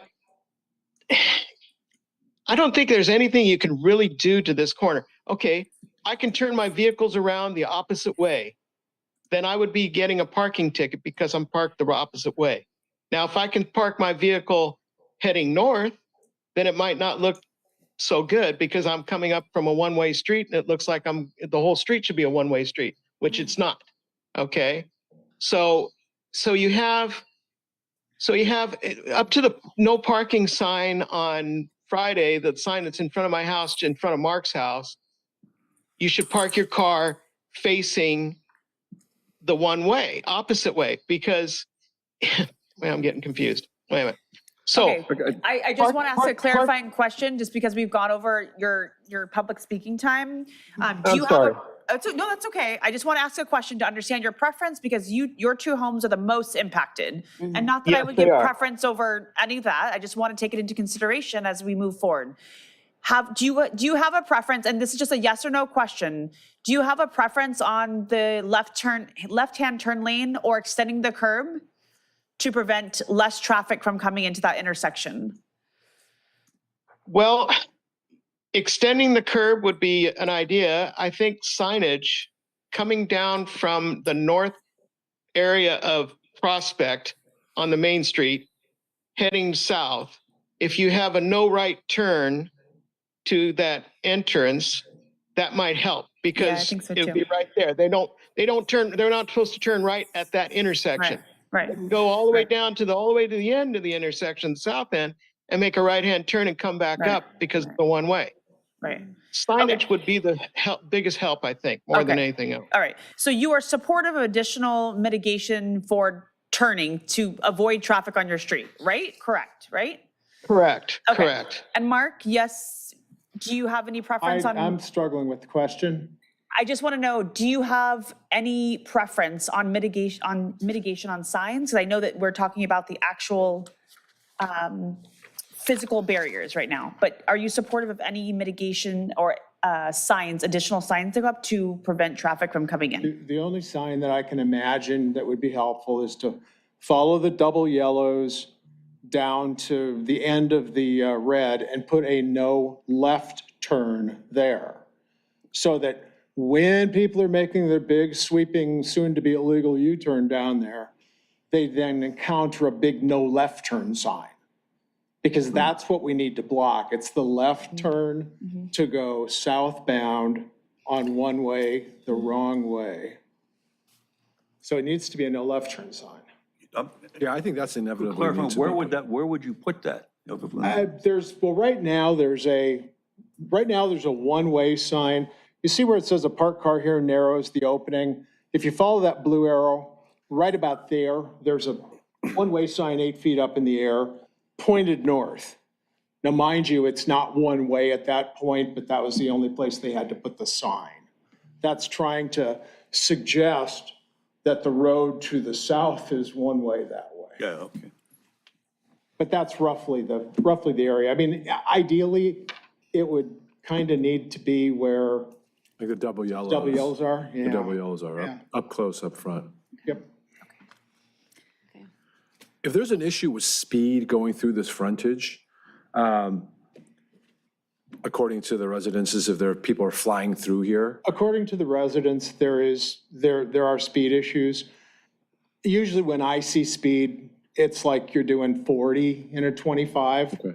I mean, by the way, there's no speed limit signs, so it's just sort of, old Right. Spanish custom 25. has anyone contemplating putting stop signs on either side, the front and the south, on the frontage, just to slow the traffic before they make a turn in and out? Are we done with the public Yes, comment? thank you so much, Mark. Sorry. Thank you. So your question is about adding some stop signs here. It's not something we considered because of how unusual this intersection is. You can control the flow a bit. Create, lessening hazards, right, of people turning and someone coming through, because that's one thing that we're hearing. Yeah, I think, let's say if you added a stop sign on this northbound, what are they stopping to? Who's yielding to who is yielding to who is not very clear. And, is it an always stop? Or, we can't force a vehicle who's, halfway across the median to stop in the middle of the Right, it intersection. wouldn't be all way. And that's also the same, complication about adding additional signage to this intersection is any of the signage that particularly relates to the frontage road cannot be seen from the BCHD driveway. So if you have a no left turn sign or a no right turn sign, what if someone from BCHD is trying to exit onto Main Prospect and they see a big no left turn sign, they might think it applies to going onto the big street, not the frontage road. And so that's why the do not enter and the one-way signs are placed as far away as possible and closest to the home side so that they don't apply to the main intersection and Prospect. I don't understand why this commission, and maybe you guys can help me understand, was not supportive of closing this opening off. this is so complicated. There's so many problems, so much traffic problems in these residents. Is there any insight you guys can give me? Because I wasn't at the meeting. Oh. Okay. I have a question. How about any signage that illuminates, for like warning, that's not like illuminated on the resident side? Do they have any type of signage like that that's very, warning signs that illuminate? Almost like the flashing stop signs, but not two-way, just one way where the residents wouldn't have to see it. Yeah, that's one of the issues with those flashing signs is that they are LEDs, so it can be distracting to some people. It's very subjective, how people are affected by those. So we are very, very judicious on the installation of flashing signs because we get very mixed reactions from those. In addition, we're trying to maintain all the infrastructure we have, and those signs do have a cost. And we have to wait. We only want to use those types of flashing signs in the most, dire and unusual of circumstances, which this location, might be. But we do know that the traffic levels on the street are not very high either. They're low with an average of 25 miles an hour, like you said, or 24, right? Okay. Yeah, 24 miles per hour, and then about 75 vehicles per day. Yeah.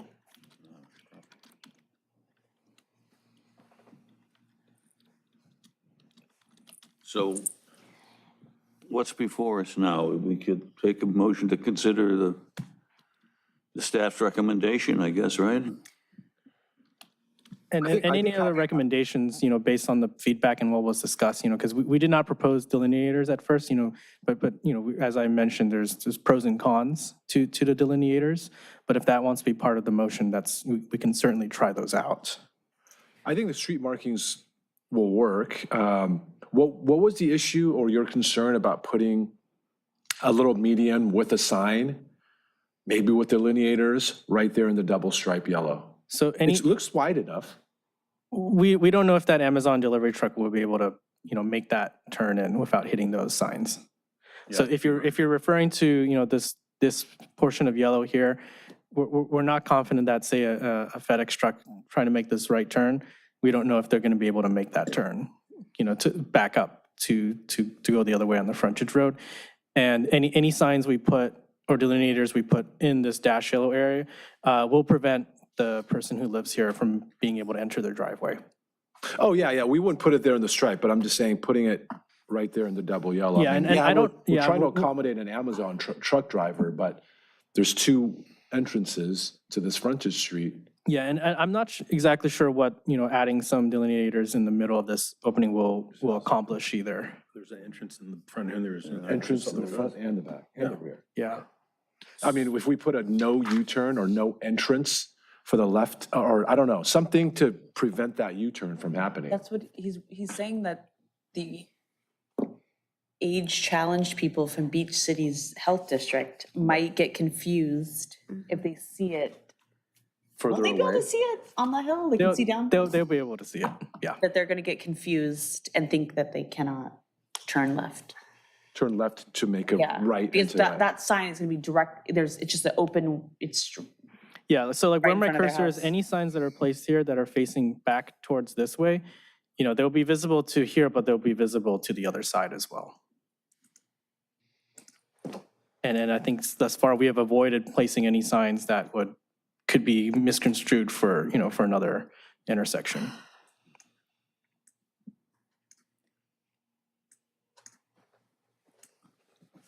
As well as any, potential obstructions that we might add to the sidewalk here, knowing that our sidewalks are not very wide.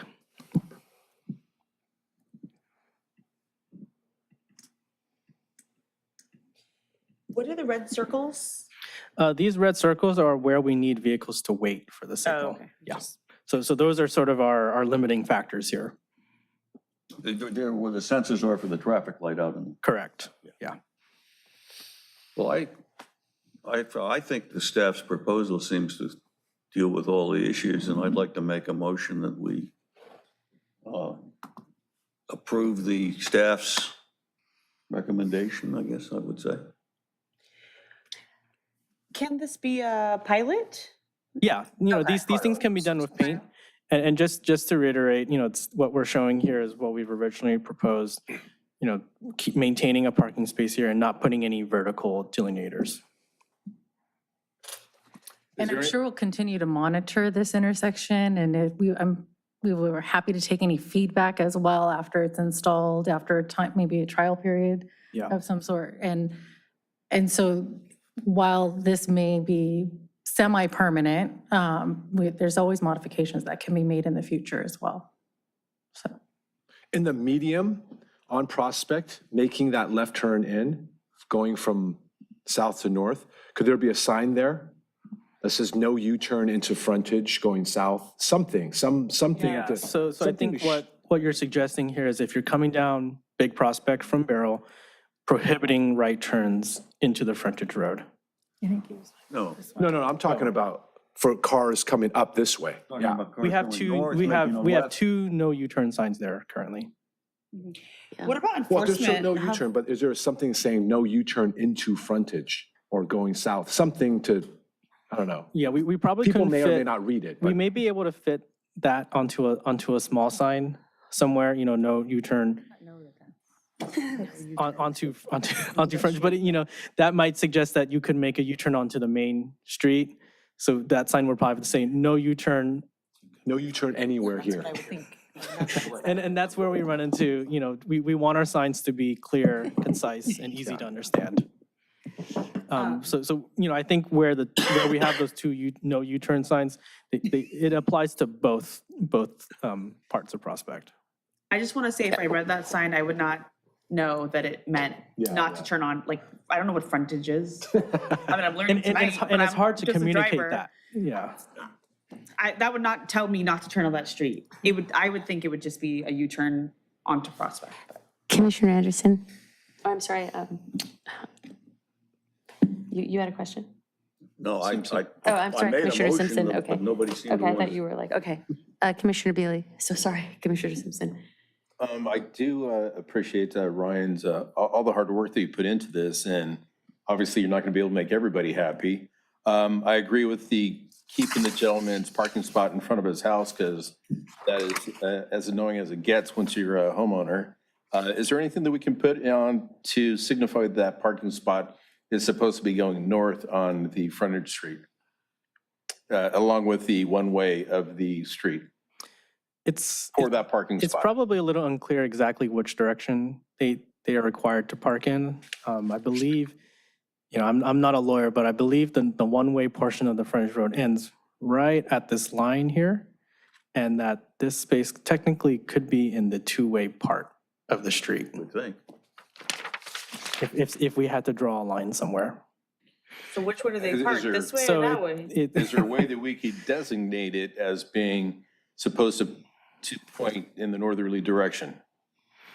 I think off the top of my head, might be a municipal code change to allow wrong-way parking at a very certain specific location. I thought we're working with a pilot program. That's I kind of, gotta work this out. we'd have to look into this. We'd have to look into that. This is such a zoomed-in issue No, on I get it. I on a understand. specific street. Yeah, I mean, you could interpret that as northbound until you hit the white line as well. Mm-hmm. So And then it's not as big of a deal. the complaint with the bus stop, I could absolutely see it being solid red all the way to the bushes would definitely keep honest people honest. Yeah, and if you want to put that as part of your motion, I think that would be I will what's in absolutely in try addition to that. include it The in reason why, verbiage. the reason why we didn't include it earlier was because there wasn't, a specific traffic operation or traffic safety nexus to it. Right. But if the commission wants to recommend extending this red curb to, to the current, the newly, I guess, along the entire frontage of the bus stop, To the foliage. we can certainly do that per the recommendation. I do have a question, Ryan. So forgive me if I missed this. Is there some reason why the street doesn't have more arrows or more markings down it for just direction? So the one-way portion of the frontage road has 3 arrows already. One at the beginning, one in the middle, one at the end. So it's pretty well marked for the short segment that it is. Okay, on the other side? We don't need arrows there because it's two-way. So generally, we only put these types of directional arrows when it's a one-way street, yeah.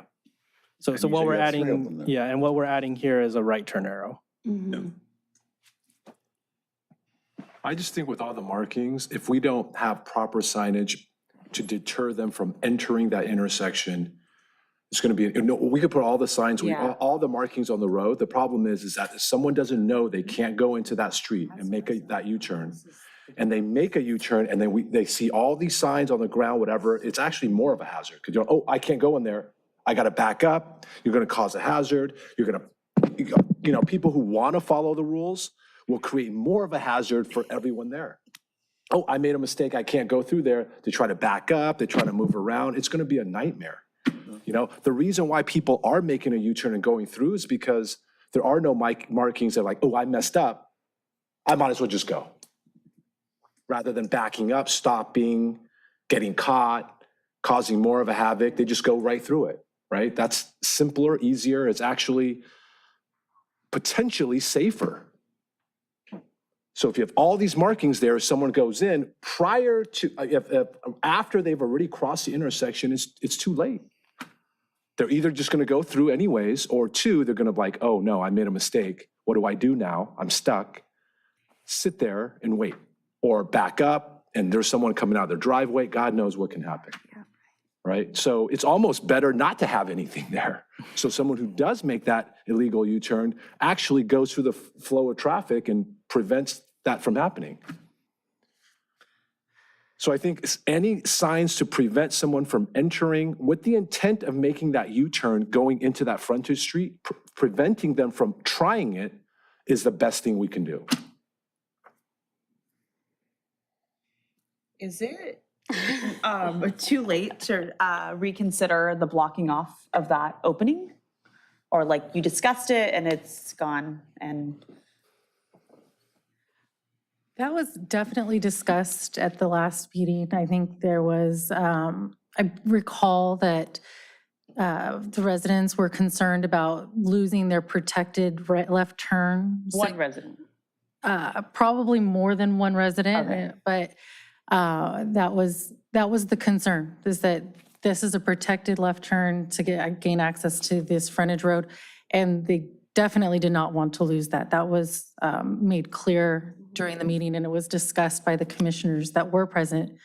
And that was taken right off the table. It was agendized last time, and that was voted on. I don't see this making anyone happy with all these different, like there's always going to be someone upset. We're putting something in front of someone, residents' homes. I think the drivers are going to be terribly confused. I don't think the problem's going to dissipate. I'm just being really transparent in how I feel. I also think that this street is very unique, where it has 3 openings instead of 2. We need to manage the traffic. It should be a one-way street all the way through, and it's going to stop everything. But there's too much going on. There's too many directions going on. We need to manage the opening and closings, I think. I have a question. I'm sorry, go ahead, Commissioner Billy. For the northern part of the prospect here, they can't get out of this intersection. This is a downhill coming off the top where everybody speeds up, and there's no light here. This is a very dangerous way to get in and out. Yeah, we'd have to change the direction just one way across the entire street, whether it's the other way or the other way.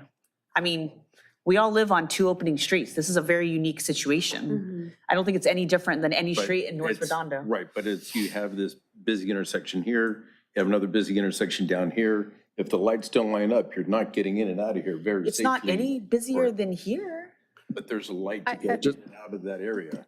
If we are going to consider redirecting traffic, I think that would need to be studied. It would need to be re-agendized. That would be the direction at this point.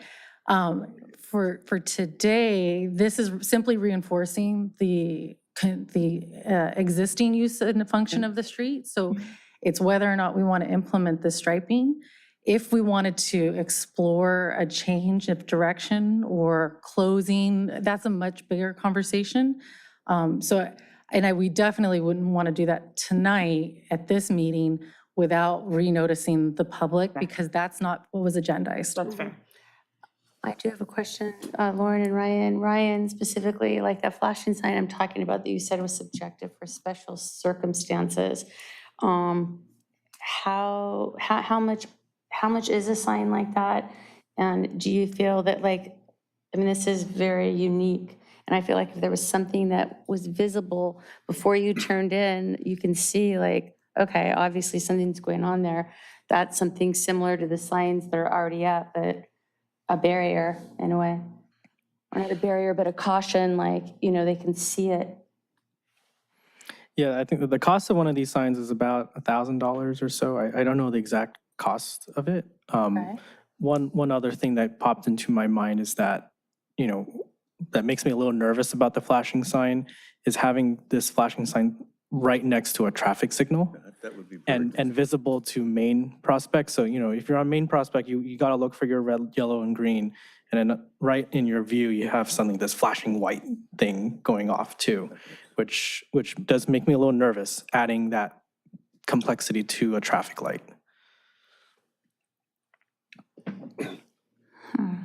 Do you have a better view of that, of the traffic light? I guess I could go on Google Maps. Hold on a second.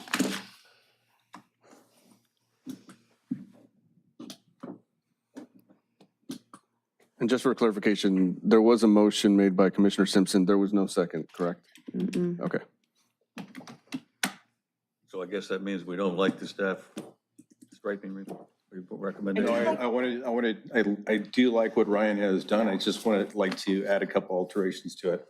Finish my thought on a paper and I'll make a motion. You wanted to have the, Bus stop red curb.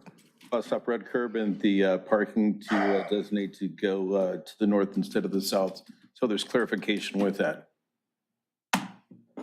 Yeah, I think Is we'll that have a to. friendly amendment then?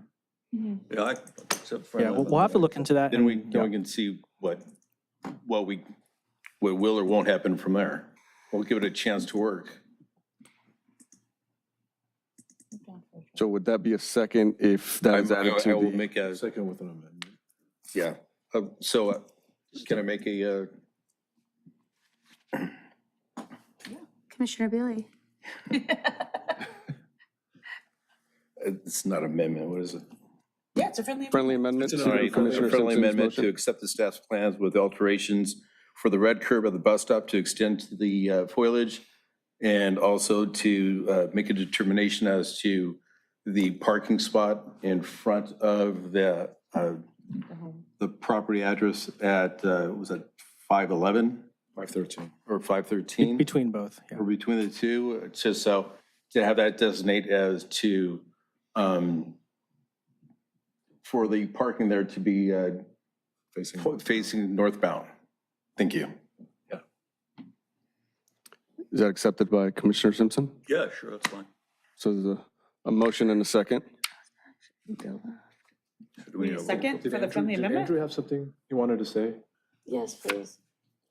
Thank you. I just wanted to clarify that I think we don't know whether that's legally parked northward. We'll certainly look into it if that's the motion.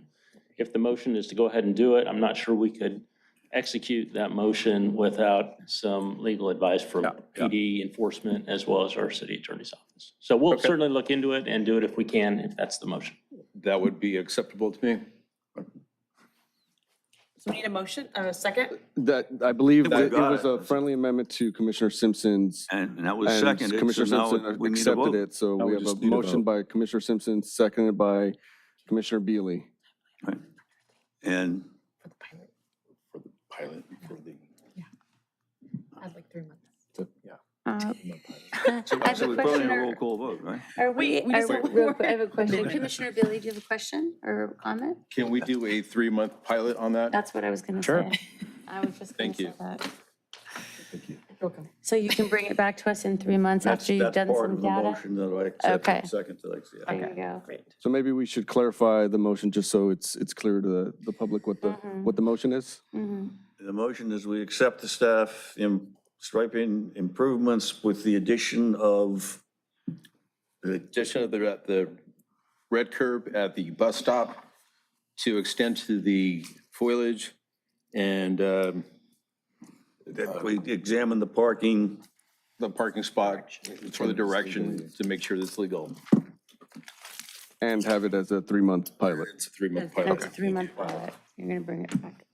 Okay. And so now, Do we need a second There person? is, and just for clarification, there is no more public comment on Zoom, and there's no more additional e-comments online. Okay, perfect. So we have a first and a second. Yeah, you want to do a roll call? Roll call vote. Commissioner Simpson? yes. Commissioner Nafisi?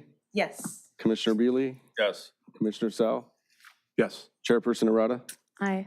Thank you. Motion passes.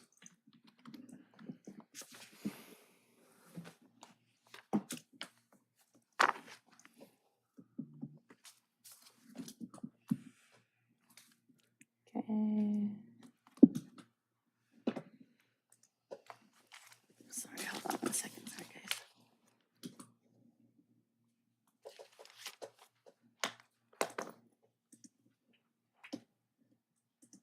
All righty. So we will move to J3, discussion of traffic calming measures at Flagler and Clark intersection. So Flagler Lane, Clark Lane intersection, traffic calming measures. So we received an all-way stop request by a local home builder, so not necessarily a resident at this corner. And then subsequent to that, we did receive a general traffic calming request from another resident here. These are all about excessive speed, according to their request. And, this was through the District 4 council member. So we discussed, what the different options were, especially if an always stop may or may not be appropriate here. So we got direction from the council member, District 4, to look at alternative traffic calming measures at this intersection. And as you can see here, Flagler Lane north-south, Clark Lane one-way eastbound. Flagler does not have parking, even though both these streets are typical 28-foot streets up in North Redondo. Here's a review of the city's always stop and sort of traffic calming policy flow chart. Per the referral from the council member, we went straight to this, this traffic study looking at collisions, traffic speeds, traffic volumes to determine, what solutions are possible here. Just a reminder that per the California MUTCD, always stops generally aren't appropriate purely for speed control. And they may not be appropriate if, the intersecting streets have very different operating characteristics like speed, volume, width, et cetera. So staff performed an engineering analysis at this intersection. We did not note any significant visibility issues. So this picture here, if you are on Clark Lane looking left, which is towards the north, and then towards the right in the other picture, this was the vehicle that was stopped at the stop bar. You can see there's pretty good visibility down to the next block in either direction. We ran a collision analysis at this intersection, and we found 2 collisions within the past 5 years that could be potentially correctable, either with traffic calming measures or an always stop. We measured speeds on Flagler. We recorded 85th percentile speeds, about 30 miles per hour, so that it is 5 above the speed limit. And we also took traffic counts along both of these streets. Along Flagler, we're seeing about 2,600 vehicles per day, which is actually a little bit higher than our typical street. As many of you know, Flagler, even though it's designated as a local residential street, it does operate a little bit more like a collector because it links directly to Anita 190th as an always stop, going straight down through Dominguez Park and up to Artesia Boulevard. So we do see higher than typical traffic on Flagler. And because Flagler does not have parking on either side of the street, this is where you might see some increased speeds because there isn't that friction that's created by a row of parked cars. We also took traffic volumes along Clark, and only 12% of the traffic at this intersection originates from Clark. And that's really the reason why we're proposing a traffic calming measure and not an always stop is that, when you're forcing 88% of traffic to stop for just 12% of traffic, that kind of exacerbates the rolling stop issue. You add another stop and they're less likely to stop, but then the next 2, 3, 4, 5 stops up and down the street. Over here, we're showing basically all that data that I just described. And so what we're proposing here as a quick build solution is a median island at the intersection to narrow the lanes and, forcing a lateral shift and slowing to bring down those speeds on Flagler to a more manageable level, hopefully within the speed limit. This is possible on Flagler because there's no parking on either side. And so we have the opportunity here to try something different, try something new. We've done something similar like this at Del Amo Paulina and Harkness and Agate, where there are crosswalks there, and we put signage in the middle, and that creates that friction to force the vehicles to slow down. There are examples of this all around the country. In other parts of the state, this is a more highly landscaped and expensive option. You can see a pretty wide residential street, and at these intersections, forcing a narrowing of the lane to minimum standards to slow down traffic. This is not an always stop. So what we're showing here is two different options for these treatments. There's two material options. One is creating a median with these yellow domes. This is the example at Diamond and Prospect. If a vehicle goes over them, it will be felt like a speed bump. These are pretty cheap and easy to install. They're not quite as aesthetically pleasing or visually, not as visible. But this is similar to some other treatments we've done around the city, especially at Harkness and Agate. The other option to the right, what we're showing on the north leg of the intersection here, is a bit more expensive. It's drilled into the ground. It looks more like a permanent solution, if anything. It's full height curb. It's a modular median. It's something that will be going in pretty soon at Barrow and Guadalupe in the center turn lane. And these are a little bit, these are more effective. They're a bit more impactful and aesthetically pleasing, but they are a bit more expensive. So this is, of either option, it's what we're proposing here tonight based on the data we provided and the feedback that we've gotten thus far. And so staff's recommendation is to implement this traffic calming treatment at Flagler and Clark. Happy to answer any questions.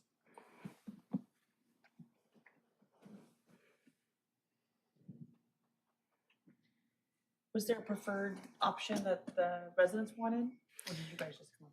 Was there anybody here with questions or Yeah, maybe we comments? should, I'd like to hear from the public first. Let's just. Yes, we'd love to hear from the public. We do have order. Give me 1 second so I can get the timing on this. If you can introduce yourself and go ahead. Hi, my name is Stephen Pizzanti. I'm on 1812 Clark Lane. I walk my dog there all the time, and I'm constantly seeing cars speeding up from Harriman stop sign, and they're in a rush to get, they're in the morning, they're going to school, they're dropping their kids off. We got e-bikes going up to Adams. We got e-bikes going down Flagler to get to Barrel to go to, middle school down, down there, and then the other kids going to Jefferson.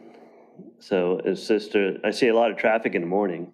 I'm always there like 8 o'clock in the morning, walking my dog, and I see, the kids, a lot of kids nowadays are wearing their helmets and they're slowing down and stopping. But I do see some close calls where these cars are coming down Flagler, people on their phones. They say the average is 30 miles an hour. It looks like more like 40 to me. It looks like they're rushing from one stop sign to the next stop sign. I'm agreeable to the calming efforts they got. I do see one option is on near the Ford Parkette. They have these bumps, those rubber bumps. And when I see those, I'm always like, slow down, crawl over it. It'll cause people to slow down a little bit more, I think, because you got to go over something. I see people just like rolling through stop signs. I think that'll cause them to slow down even more. But that's what I have to say. Thank you. Hello, welcome. Hi, my name is Katie Forslack. I live at 1903 Clark Lane. Clark is the only street on Flagler without an always stop. Yeah. I don't really understand why that's been that way. It's been that way since I moved in, but So I find the argument that we're slowing 88% of traffic for one block, right, is the reason to not have an all-way stop a little bit silly, since literally every other street on Flagler has an all-way stop. So we're slowing them, we're sort of like concerned about slowing 88% of traffic for 1 or 2 blocks. Especially, I appreciate my community members' comment. There are a lot of kids with e-bikes. There are a lot of schools. There are a lot of pedestrians. People do really try and zip through that intersection with Clark because there is no stop sign there. You know, it just, especially in the evening hours, feels like coming northbound on Flagler, you're coming up a hill from Marshall Field. And in those sort of twilight hours, it can be hard to be seen as a pedestrian or especially a kid on a scooter or an e-bike. So I feel like having that all-way stop would really enhance the safety of our community. If there's no way to put an all-way stop in there, I think the calming measures look fine. I would prefer the option that's the most sustainable and that has the least impact on residents during installation. And I would also like to request, if something is implemented, that there be some sort of pilot period or look back period and a resolicitation of public feedback on how well it's working. Thank you. Thank you. There are no hands raised on Zoom, and there's no e-comments for this item. Okay. Ryan, would you be able to put the test project they had in the other part of California versus the one that you showed us? They seem so different. Sorry, could you repeat that again? So when you first showed how in the other area that they were doing that divider, I can't remember where it was. Like it looked different, the installation, than what you showed us for our options in the first part of the presentation, the earlier part. Oh, you're talking about this one right Yes, here? please. Yeah, so this is a permanent installation, requires probably, a CIP project, curb and gutter. And then this, we don't have the funds for that right now. And what we're proposing here is a quick version of that, something we can achieve with the funds that we have right now. Would you replace it with this more permanent thing if it works and becomes? We would need an appropriation from the city council to do that. And hence why we are proposing, there's 2 of these quick build options. One, is a little cheaper, a little easier to install. You can glue these, these domes in. But it does look more temporary than this a little bit more expensive median that, in some cases looks pretty similar to a permanent option. But obviously not as aesthetically pleasing as one where you can put landscaping in. Right. And then just another question in response to the residents' comments that there's the always stop signs on every single street, if I'm correct. Other than that one, what's your thoughts on that? So, I think most of these stop signs probably went in before I started working here. Was probably a result of the city's always stop policy, whether they were warranted at the time or not, or whether they're still warranted or not. That's something that, I imagine we would have to look at from a whole corridor level basis. What the city wants to do with, a whole row of stop signs on a particular street, because it can be, I imagine a lot of people fiercely defend their stop sign, but might be in favor of, taking away a stop sign or 2 at a different intersection. And so that's a type of conversation we'll have to have on the street as a whole, and making, difficult decisions on which streets gets a stop sign, which ones don't. And so here we are with every other block having a stop. And so we're sort of reacting to looking at each intersection on a case-by-case basis. What are the cost comparisons Hold on 1 second. Go ahead. What are the cost comparisons? Public comment already happened, so they don't, Commissioner Sao? Commissioner Sao, you want to talk? Oh, yeah. I was saying the cost comparison between just putting in a stop sign versus a median, any of these options. In terms of the pure installation cost is, this treatment is a bit more expensive. But the whole reason why we're proposing it is because we're trying to use the data that's in front of us. Sure. And our experience at other stop signs. If we installed a stop sign, we would probably hear a lot of complaints about non-compliance.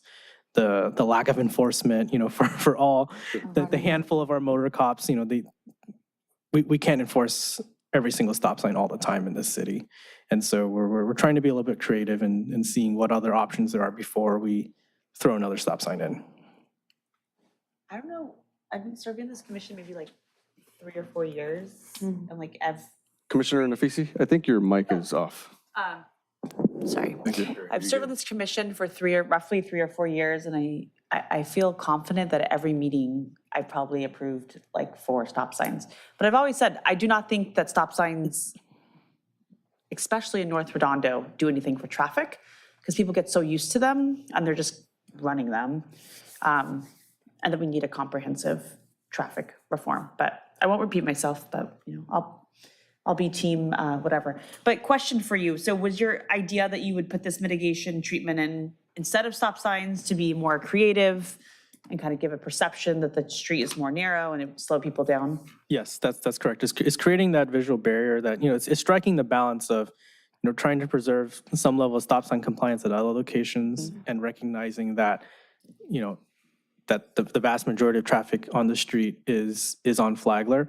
So we're trying to propose something that hits as many of these data points as possible. Understood.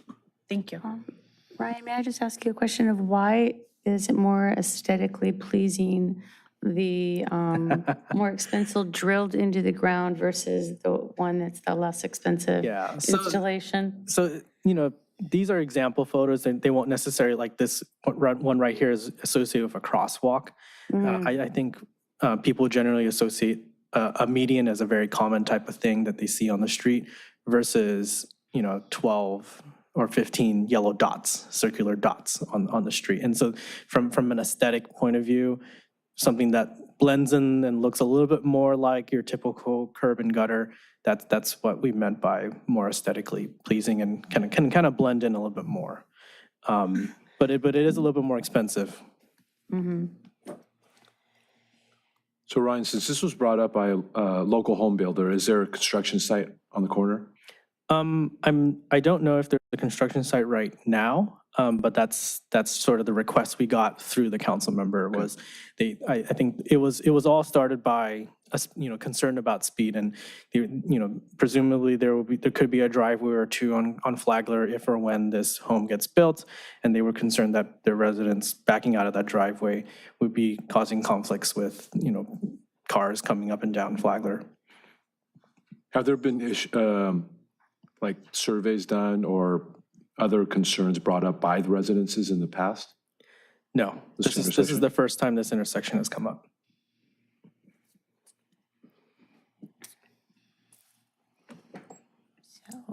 I drive down Flagler very, very frequently. I live on Rockefeller, and that's often a route I take. And I do think this would be a very effective and useful way to put in some traffic calming.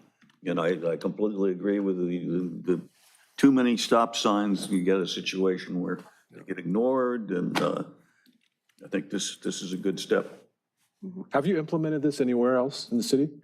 A form of this. So Del Amo Paulina, where we have a crosswalk, we have a sort of a mini version of this where, in this case, your offset is about 4 feet, 4 feet on either side to create That's the one by the school, yeah? Yeah, that's the one by the high school. So that one, Keeps getting run over? it's held up pretty well.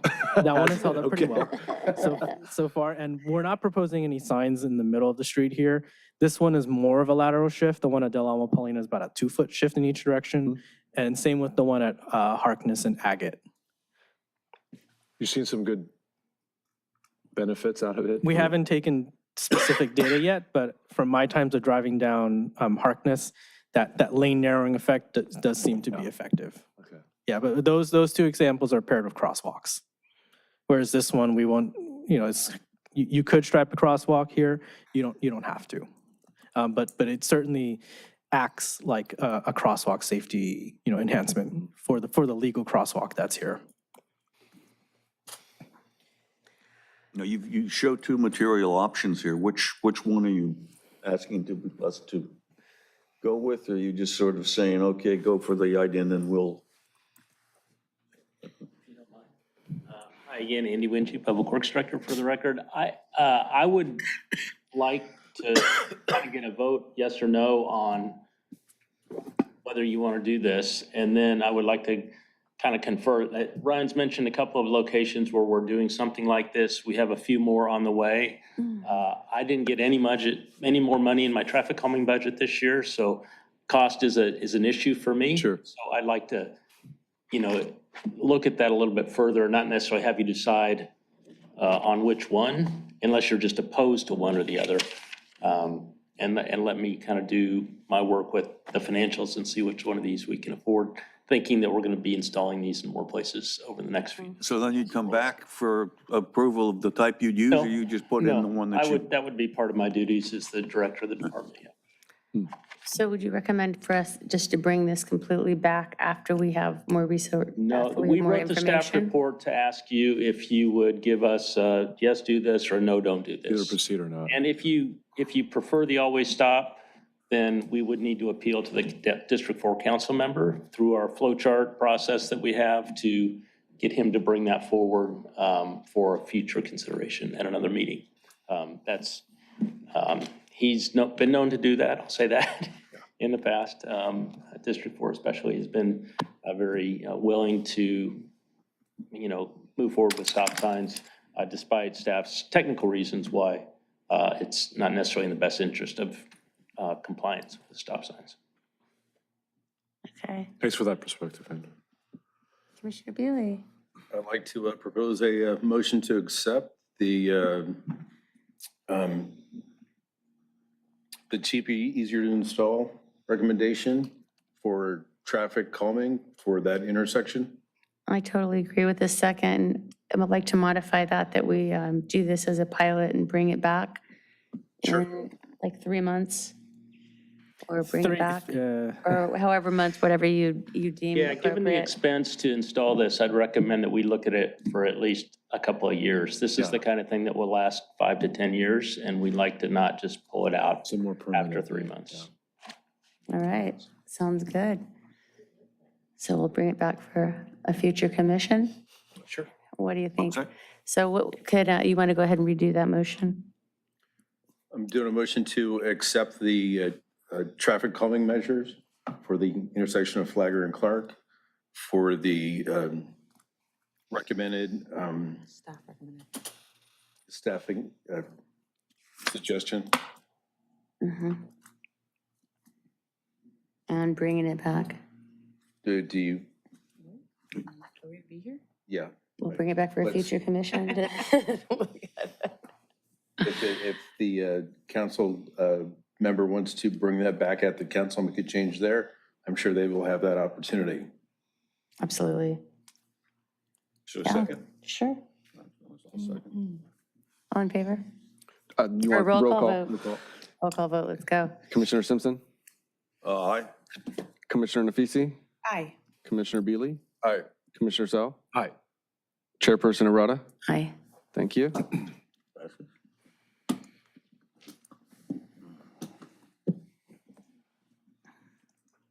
All right, J4, discussion of potential reforms to the city's preferential parking permit program. So this will be a pretty high-level discussion based on a referral request for discussion from the commission. And this is to discuss our overall preferential parking permit program, anything we want to we want to change, knowing that there might be some administrative constraints with the police department and municipal code changes as well. Some of these stem from, issues around the holidays with the Avenue H, the holiday lights in Torrance and the effects on Avenue H. Some of the difficulties we've heard from residents about one-block parking zones that affect, parking on other streets. And so we're going to give an overview of the program and some of the recommendations we've heard, based on Public Works' experience and as well as remarks from the police department. So over here, you can see here are, most of our parking permit types. There's ones for the parking meters, Riviera Village employees. There's one for employees who work along the waterfront, senior parking meters around the senior center. And this is particular just to the preferential parking permit. So these are residents who live on that block. As I mentioned, it was a request from the commission at a previous meeting, Avenue H residents having issues with parking during the holiday light season. The way the municipal code is written makes it very difficult for a preferential parking zone to be created, especially during an event or a seasonal holiday event occurrence. We've heard from at least 2 different zones, there's a perceived unfairness with existing one block zones, and I'll show on the next slide where those are. Staff have had some difficulties administrating the preferential parking permit program, as you can see on the right, where it's mostly paper-based. And but we're working on that. We're working through some changes to, at least from the police side, to improve enforcement and move things to an online system. And as well as residents, there's a lot of confusion and difficulty, how to get a zone approved, how to buy the permits. And I think every year during the permit renewal period, the counter is flooded with residents with questions and wanting to renew their permits. And so we have some recommendations for that. Specifically, there are issues to add or remove any seasonal permit zones. The municipal code as currently written does not allow for event zones. We also have probably too many parking permit zones. So these are like multiple zones on a single street, especially around the high school. Per the municipal code, it's also very difficult to remove or reconsider preferential zones. It first requires residents of that affected block to sign a 2/3 petition to even consider taking that zone away. So as you can imagine, that's pretty difficult. The restrictions as they read right now are sort of binary. It's either you can park there or you can't park there. Other cities are a little bit more creative, especially Santa Monica, West Hollywood, Culver City, other cities with similar types of parking difficulties, where they'll have 2-hour parking available for all. But if you want to bypass that 2-hour, 1 hour, whatever time restriction, that permit lets you exempt that. So this is helpful for members of the public, vendors, visitors, et cetera. And as I mentioned, the police department is planning to address enforcement issues over time with license plate reader software and additional resources. So as you can see from this map here, those single block zones, so on Rockefeller, in the middle of a residential neighborhood with no, the land uses in this area are all the same. There is a 1 block zone there, and residents from neighboring blocks have actually expressed to us, why is there a preferential parking zone on that block? It's causing issues on our block. Same thing for this one tiny block of Clark that might have been due to some of the commercial development along Aviation. But perhaps those conditions don't exist anymore, and certainly there's residents on other blocks who feel like, if they get permits, why don't we get permits?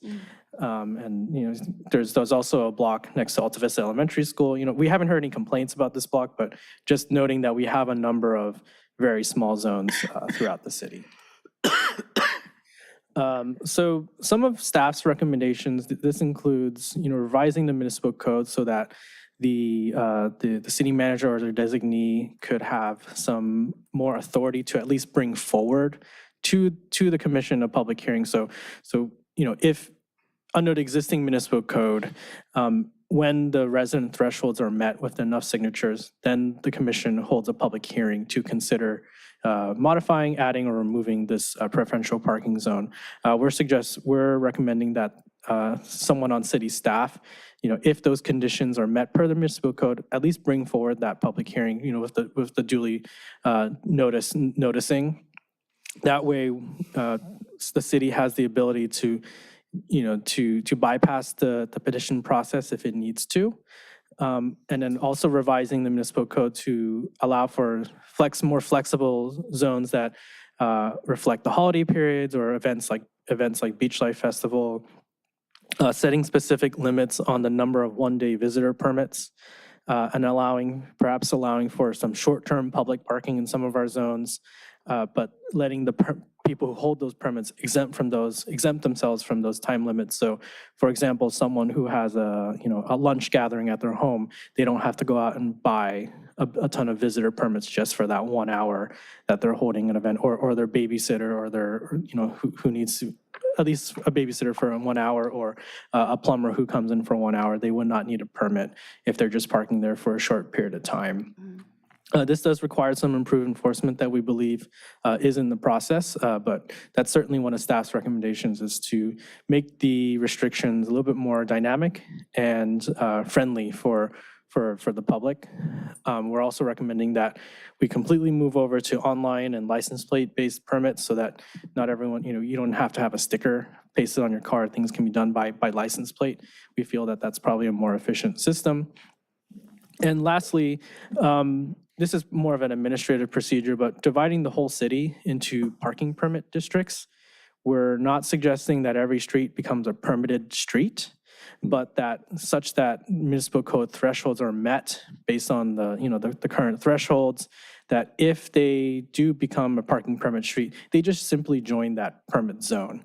And that way we don't have to add a new permit every single time we add a street. So as you can see on the right here, the entire city of Inglewood has different permit zones. Not every street in this zone requires a permit, but if a street did have permits, they would just simply join zone 5D and or whatever.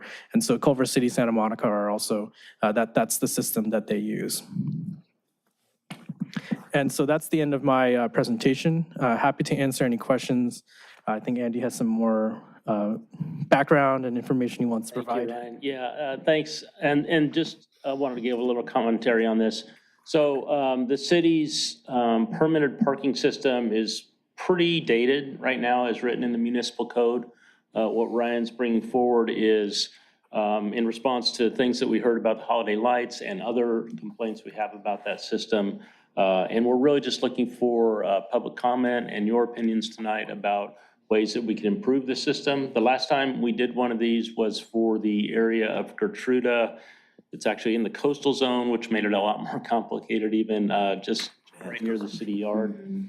And we had to do a license plate study. There are certain findings, the way the code is written now in the municipal code, is there are certain findings that the city engineer had to make about the area being kind of overrun with commercial activity or school or something in the area to justify these zones. So that's a great purpose, but it does limit staff's ability to make recommendations moving forward when we do get complaints. And so we wanted to begin to look at code adaptations or modifications that we might propose to the city council to make this a little bit more of a useful tool in terms of correcting areas that are no longer needed, bringing up the seasonal or the event-based permits, and then some of the creative ideas Ryan mentioned about allowing 2-hour parking, for instance, for anybody, but if you want to park more than that, then a permit wouldn't be required. So we're just trying to modernize our language here a little bit and just looking for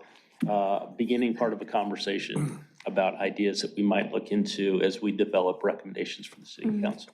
So thank you very much. Jesse, excuse me. Do we have any? There's no hands raised on Zoom, and there's no e-comments for this item. Okay. And nobody in the audience? Commissioner Bailey? Quick question with I just had some of my neighbors from District 5 all the way up at Manhattan Beach Boulevard.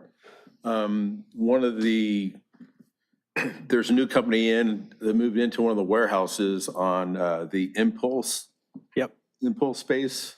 I don't know how familiar you are with this, but we are. They have been coming into the Manhattan Beach frontage road and taking up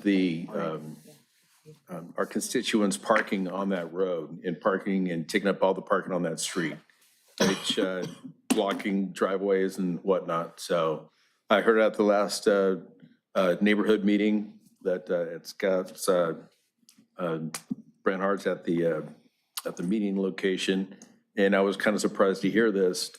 So when would the constituents of that block be able to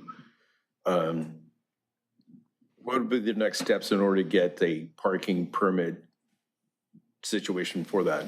Or how would that go on the? Yeah, we've had some communications with residents and, an impulse as well. We've not just the parking, but also damage to the median on MBB, actually. And so we provided those forms to that resident. And so they do need to collect those signatures and bring those back to us. As you could probably imagine, permit parking can be quite contentious. Even streets around the high school, which, we know there's an impact. Not every block is in favor of those. And so we did provide those forms to the resident, and it's up to them to come back to us with those signed forms before we begin a study. Okay.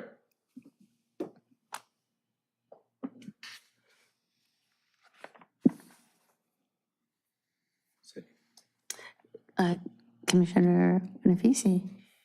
Is it possible to prioritize people that live near schools and parks? So some of the feedback that we've gotten and we've heard on this commission is that people have exceptional challenges who live near the high school. The school district assumes no responsibility for the additional cars that come into their neighborhoods. And I understand, that this common conversation about you bought a home next to a school, what do you expect? I hear that. But for the people who bought a home 30 years ago, this community looks very different than, it looks very different today than when they bought a home. In fact, the actual attendees and the actual number of students has increased a substantial amount. So, it resonates with me when we hear residents come in and complain about parking challenges near the high school. So if you guys could maybe consider that, the streets that are directly, and I think actually just for the high school, because elementary school students really don't drive. I do hear feedback from neighbors that teachers park on their street. But I think the challenge really is the high school and additional cars. So if that could be considered. And then the parks conversation is there's a good number of unhoused residents who live in their cars. And the conversations that I've had with RBPD is that they're like skilled in just moving their cars every X amount of hours, and they can't seem to do anything. But the cars are always there. Like at Dominguez Park, there are probably like 10 cars of unhoused people who live there. So if there's some way to prioritize the parks in some way, I know that's tricky because you want it to be open to the public, but maybe the park area can be like a 4-hour block or something. I don't know, but those are the two things that come to my mind, because that's where we hear the most number of complaints. Yeah, I think specific to the schools, that first point, our recommendation is allowing staff to at least bring forward based on the findings, the specific findings. If I think we would need the direction from the city council to do that and not necessarily have to wait for the petition process. And I think, if we go down the road of code changes to make it more flexible for staff to bring that up, I think that could make things a little bit easier and maybe more holistic and looking at a school area as a whole, instituting permit parking around and not relying on block by block by block, just like stop signs, you know? We know it's a problem all around the. Yeah, and I think that can be a more, I think an instance like that would probably be more of a discussion with the city council member, but at least that the code could allow for that. And I think that's what we're imagining here with that. Specific to the time limits around parks, I think we do have a process for time limit parking, and that can be something that's totally separate from preferential parking. Maybe there's a certain time limit for a certain part of the day, and that helps with the turnover and presumably keeps access to our parks. That might not even need a permit. But if we're in a specific instance where that parking is really used by residents, then that's, again, like I mentioned earlier, not having to always strictly go with the petition process could give us that flexibility to, because every block is a case-by-case basis. Yeah, I understand. Yeah. I know that there were two council members. It was Todd Lowenstein and Paige, I cannot pronounce her last name, we're meeting with the school district. I have never once since I've been serving here heard an outcome of their meeting and anything that's come out of it, yet we've heard countless complaints about, and we get the emails, I'm on the emails, you're on the emails, about the traffic around the high schools. So it just, I just really feel like sometimes we're very disjointed, so if we could maybe include that, we know that's a problem, I guess. Yeah. So let's not make it difficult for residents who've already expressed their concern and frustration. Yeah, and I will say that the residents along El Redondo Avenue, they did come to us with those frustrations, and we did provide the forms to them. So I think we did give them those tools, but like I mentioned, the current code doesn't let us say, hey, you don't have to do that, Right, you know? right. I have a question. When you said that their city's looking to look towards the license plate scanning for the police department, are they going to keep in mind that people that are permit holder or that have parking permits for their residents might have guests, so not everybody's going to have their vehicle registered? I feel like that's really going to impact a lot of the residents and their guests or family that might visit as a parking permit holder myself. And I think that's an existing problem, whether Yeah. or not it's a sticker or, you know, and as it currently stands, any visitor, they have to come down to City Hall, get the visitor permits, and then put them on their guest's car. That's why we propose one of the solutions is that allowing for a short-term general public parking. So let's say, you know, when we have those resources, the police car with their license plate reader, you know, let's say you're on a block that allows 1 hour parking between 9 a.m. and 5 p.m. But if you have the permit, you can park there longer. And so the police would, you know, do a sweep of the block. They would, you know, they would record a timestamp for each license plate, and then they would come back an hour later. And, you know, if the whatever the restriction might be, and then if they're parked for over that time limit, then they get the ticket. Or if they have the visitor permit or the resident permit, then they don't get the ticket. Is this for preferential parking? Yes. Yeah. So we're not proposing to make it more restrictive for visitors or guests. We're actually thinking of ways to make it easier, where in some cases, let's say your plumber comes in to fix a sink, they only need to be there for an hour. In cases like that, and depending on the block, and you know, this is where we'd have to still go through that process to make the revisions to each block. Those types of cases may not require a visitor permit. So let's just say, for example, you live like in one of the avenues, right? And you have a visitor, let's say your dad or your mom from out of state with their vehicle. I mean, how do you get a visitor permit for that for a time, or you just give them your parking pass, your preferential pass? I believe that the current system allows you to get those visitor parking passes, so we're not proposing to make changes to that. Sure about that. But I think we do want to put some numerical cap on those per year, so that residents are not getting like unlimited one-day passes for free. I think we're not really proposing major changes to that. And, you know, presumably with an online system, they could, you know, with perhaps for a fee or something. This is a high-level conversation, is that they can add or delete license plates to the permit. That's nice. Yeah, I think that's the eventual goal of the program. They don't have to come down to City Hall and fill out the form every single time. Yeah. And order to delete regardless of where the car's registered. That's a Yeah, good one. and those changes, you know, they will take some time based on the police department's funding availability, but we are on the same page of that's the eventual goal. So, are you asking for any kind of a endorsement of this from us, or what's No, the I think what we've presented are, you know, high-level staff What you're doing. recommendations based on the feedback we've heard. But if there's any opposition or support for these, you know, high-level changes, modernization of the program, and any other suggestions you might have.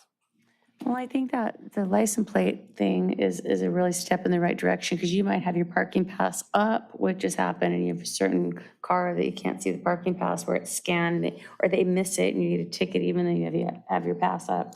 That's happened sometimes to people I know. How many of us, or how many of the commissioners have parking passes? Yeah, so unless you're doing the parking pass, it's kind of hard to, I mean, I'm doing preferential parking, so there's some challenges. I think they did it because they had a huge restaurant over on PCH where now the apartments are, so I still think it's gonna be good to have the preferential parking, because who knows what that's gonna look like and all the traffic. So this might be a good thing. parking passes, on the other hand, are also a challenge at times. So people that are asking for them might not know what they're getting into if they haven't had them. Right. Yeah. I hear a lot of negative feedback about Yeah. them. I don't know anyone that has them that likes them. It's been exceptionally challenging. It's for very the challenging. residents. Yeah. Because the thing is sometimes if you're using a parking pass and then you can't park on the other street because they're parking passes and you can't park, you're walking like, 5 Right, blocks to right. get back to a place where, you call home just because of the parking pass issues, so. Is the parking pass reserved for that particular street, or will it be an area? Because that's a valid point. We live by the beach, like, gone Yeah. are the days where you're parking out in front of your home. Like, you need to walk. And I think that will depend on, lot. like, let's say Far. if we adopted a district style like these other 3 cities, presumably, that zone could be all around the high school, and that's a single zone, but not every street needs to have those restrictions. Right. But, it's very unlikely that someone who lives just south of school is going to, want to use a spot north of the school. Right. So, but it's mainly just to simplify the permit types Mm-hmm. and just, it adds a little bit more flexibility and simplicity for everybody. Is a permitting system decent revenue generator for the city? Curious about that. If I recall correctly from the BRRs, I think the price of the permit does not come close to the $16. cost. It's not a huge driver of revenue for the city. The council did vote to increase the permit fees for 2 prices, one in the coastal zone and one outside of the coastal zone, $30 and $35, $35 and $50 respectively, up from like 16 or 17 or something like that. So it will boost it in the small tens of thousands of dollars annually, but not much more than that. But I think the thought is that compared to the $175 or $195 meter pass that's available now, they have room to grow. They just want to do it in measured steps rather than advancing it all forward. And it's a little bit different because it's your residential parking meters have a different feel to them for people visiting, customers of the village, things like that. So, Yeah. Is revenue as a consideration in the revamp? that's not why No. we're bringing it forward. And the kinds of proposals that we'll be looking at for the municipal code. The code just says that the council will set the fee periodically through their fee schedule. So anything that we're doing is independent of the fees that might be charged by the council. And I believe it reads that it needs to be like on a cost recovery basis, and it's not supposed to generate, I think that's right. I profit. think there are some caps on that I see. where we can't do it like a parking meter, for instance, where it can be a revenue generator. Yeah, and as you can see, we only got 10 zones in the whole city of a limited number of blocks, so it's not, it is a substantial program to run, but it's actually not on that many streets in the city. Thank you. You want to raise the prices? You want to raise the prices? Or were you just No. inquiring about the prices? I'm just inquiring.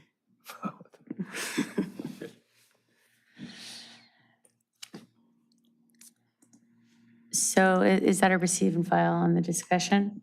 Yeah, anybody have any comment? Do we have any more public comment? Do we Anything want to on make a Zoom? motion that we endorse their plan going forward? Is that? Yeah, that would be helpful, some support to looking into revamping the program. Yeah, I'd like to make a motion that we, based on the presentation, we are convinced that the staff should go forward with working on the preferential parking plan. Yeah, and just for some more information that, any of these changes that we, might recommend that require code changes still have to go through the city council, and then also in conjunction with the police department, since they're the ones managing this on a day-to-day basis. Yeah, the cost to run these parking permits is probably a lot. Yes. Yeah, to monitor it and enforce it, it's got to be costly. So there was a do I have a motion. second? You want a second? I'll second. All in favor, you want to do roll call? Do a roll call. Commissioner Simpson? Aye. Commissioner Nafisi? Aye. Commissioner Beasley? Aye. Commissioner Sal? Aye. Chairperson Arata? Aye. Thank you. Moving on to K, commission member items and future commission agenda topics.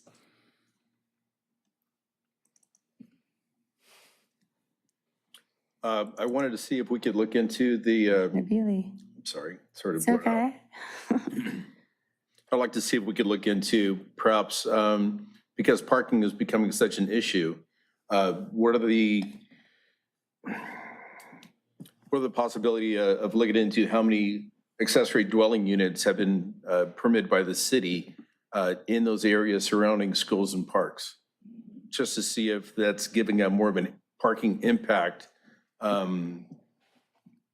don't know if I would call it an ability or a parking impact onto the public parking areas.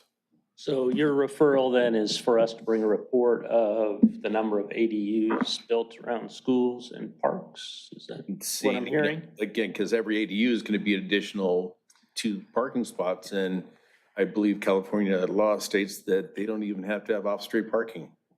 That is my understanding as well. We can certainly give a report on that. Like you said, because of the state law, there's not a lot Right. our department does, or even the planning department can do in terms of that. But it would show how parking is being impacted by the issuance of these permits and how it's going to change our community. So we can inquire with the planning department about that number and give you a simple report in like a consent calendar item, just for data. I don't know that we have jurisdiction over any decision that you guys, or recommendation that you guys might make. So I'm a little bit outside of the operational theater for this commission, as it were. So we're happy to provide that report just in a consent calendar item for your information. We can do that, I think, get some help from the planning department to do that, if that's the will of the commission here. You have to vote on it? No, it's for staff recommendation. Typically referrals recommendation. take the consensus of the commission before they become an official referral to staff. Yeah. No, just a recommendation. You need to do a vote. No vote, just a recommendation. I think you do it as a voice vote, just as a Oh, we're doing a support from vote. We're the, doing a vote. Yeah. Oh, there's a consensus on the commission. So all those in favor? All those in favor of having this consensus? Aye. Aye. Aye.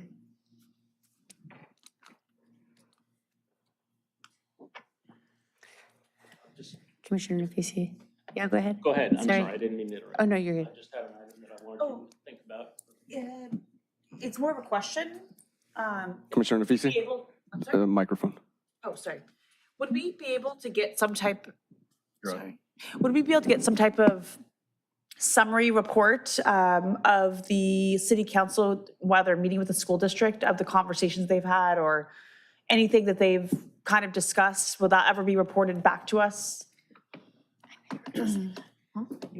Lauren, maybe you remember this. I don't remember if it was a strategic plan item or a referral from the council to the staff to do that, but there was some conversation about that. So as soon as that's made available to the council, we can certainly bring it forward great. as an Thank you. attachment to the appropriate agenda. No further items from me. Commissioner Nothing from me. Simpson? Commissioner Sal? Commissioner Beasley? I think. Oh, thank you. I just wanted to bring up the topic of the next couple of meetings, just to make sure we're going to have a quorum. Usually with the summer, sometimes we don't have a quorum planned. I know things come up, but in terms of the next couple of meetings, we do have agenda items that we can bring you. So we do have business, but if there's not a quorum, because there are planned absences, the commission does have the capability, while this meeting is still in session, to cancel a future meeting if there's no emphasis. So I just, maybe you might want to poll yourselves to see if you're all going to be here for the next couple of meetings. That's So the we next can, meetings would so be we the can 28th, reschedule if isn't it? needed, the certain agenda items. I will be here. 25th. Next meeting would be the 28th, July 28th, I think. Correct. I probably will not. Oh, yeah. Are you gonna be here? I'll be here. Okay. I'm not going anywhere. I'll be here. So that's, So the four of us should be able yeah, to make we have it. a quorum, and we still have these I two may be too. able to make it, but. Okay. But we have four, I think we're still. We'll miss you though. Not so much. So is a motion to adjourn in order? Yes, with adjournment, we're looking for a motion to adjourn. I'll make that motion that we adjourn until We'll happily the second July that motion. 28th meeting. Okay, the next meeting of the Redondo Beach Public Works and Sustainability Commission will be a regular meeting to be held at 7 PM on July 28th, 2025 in the Redondo Beach Council Chambers at 415 Diamond Street, Redondo Beach, California. So, yeah. Was there, All I know in there was a motion favor? in a second. Okay, go ahead. Yeah, all in favor? All right. Aye.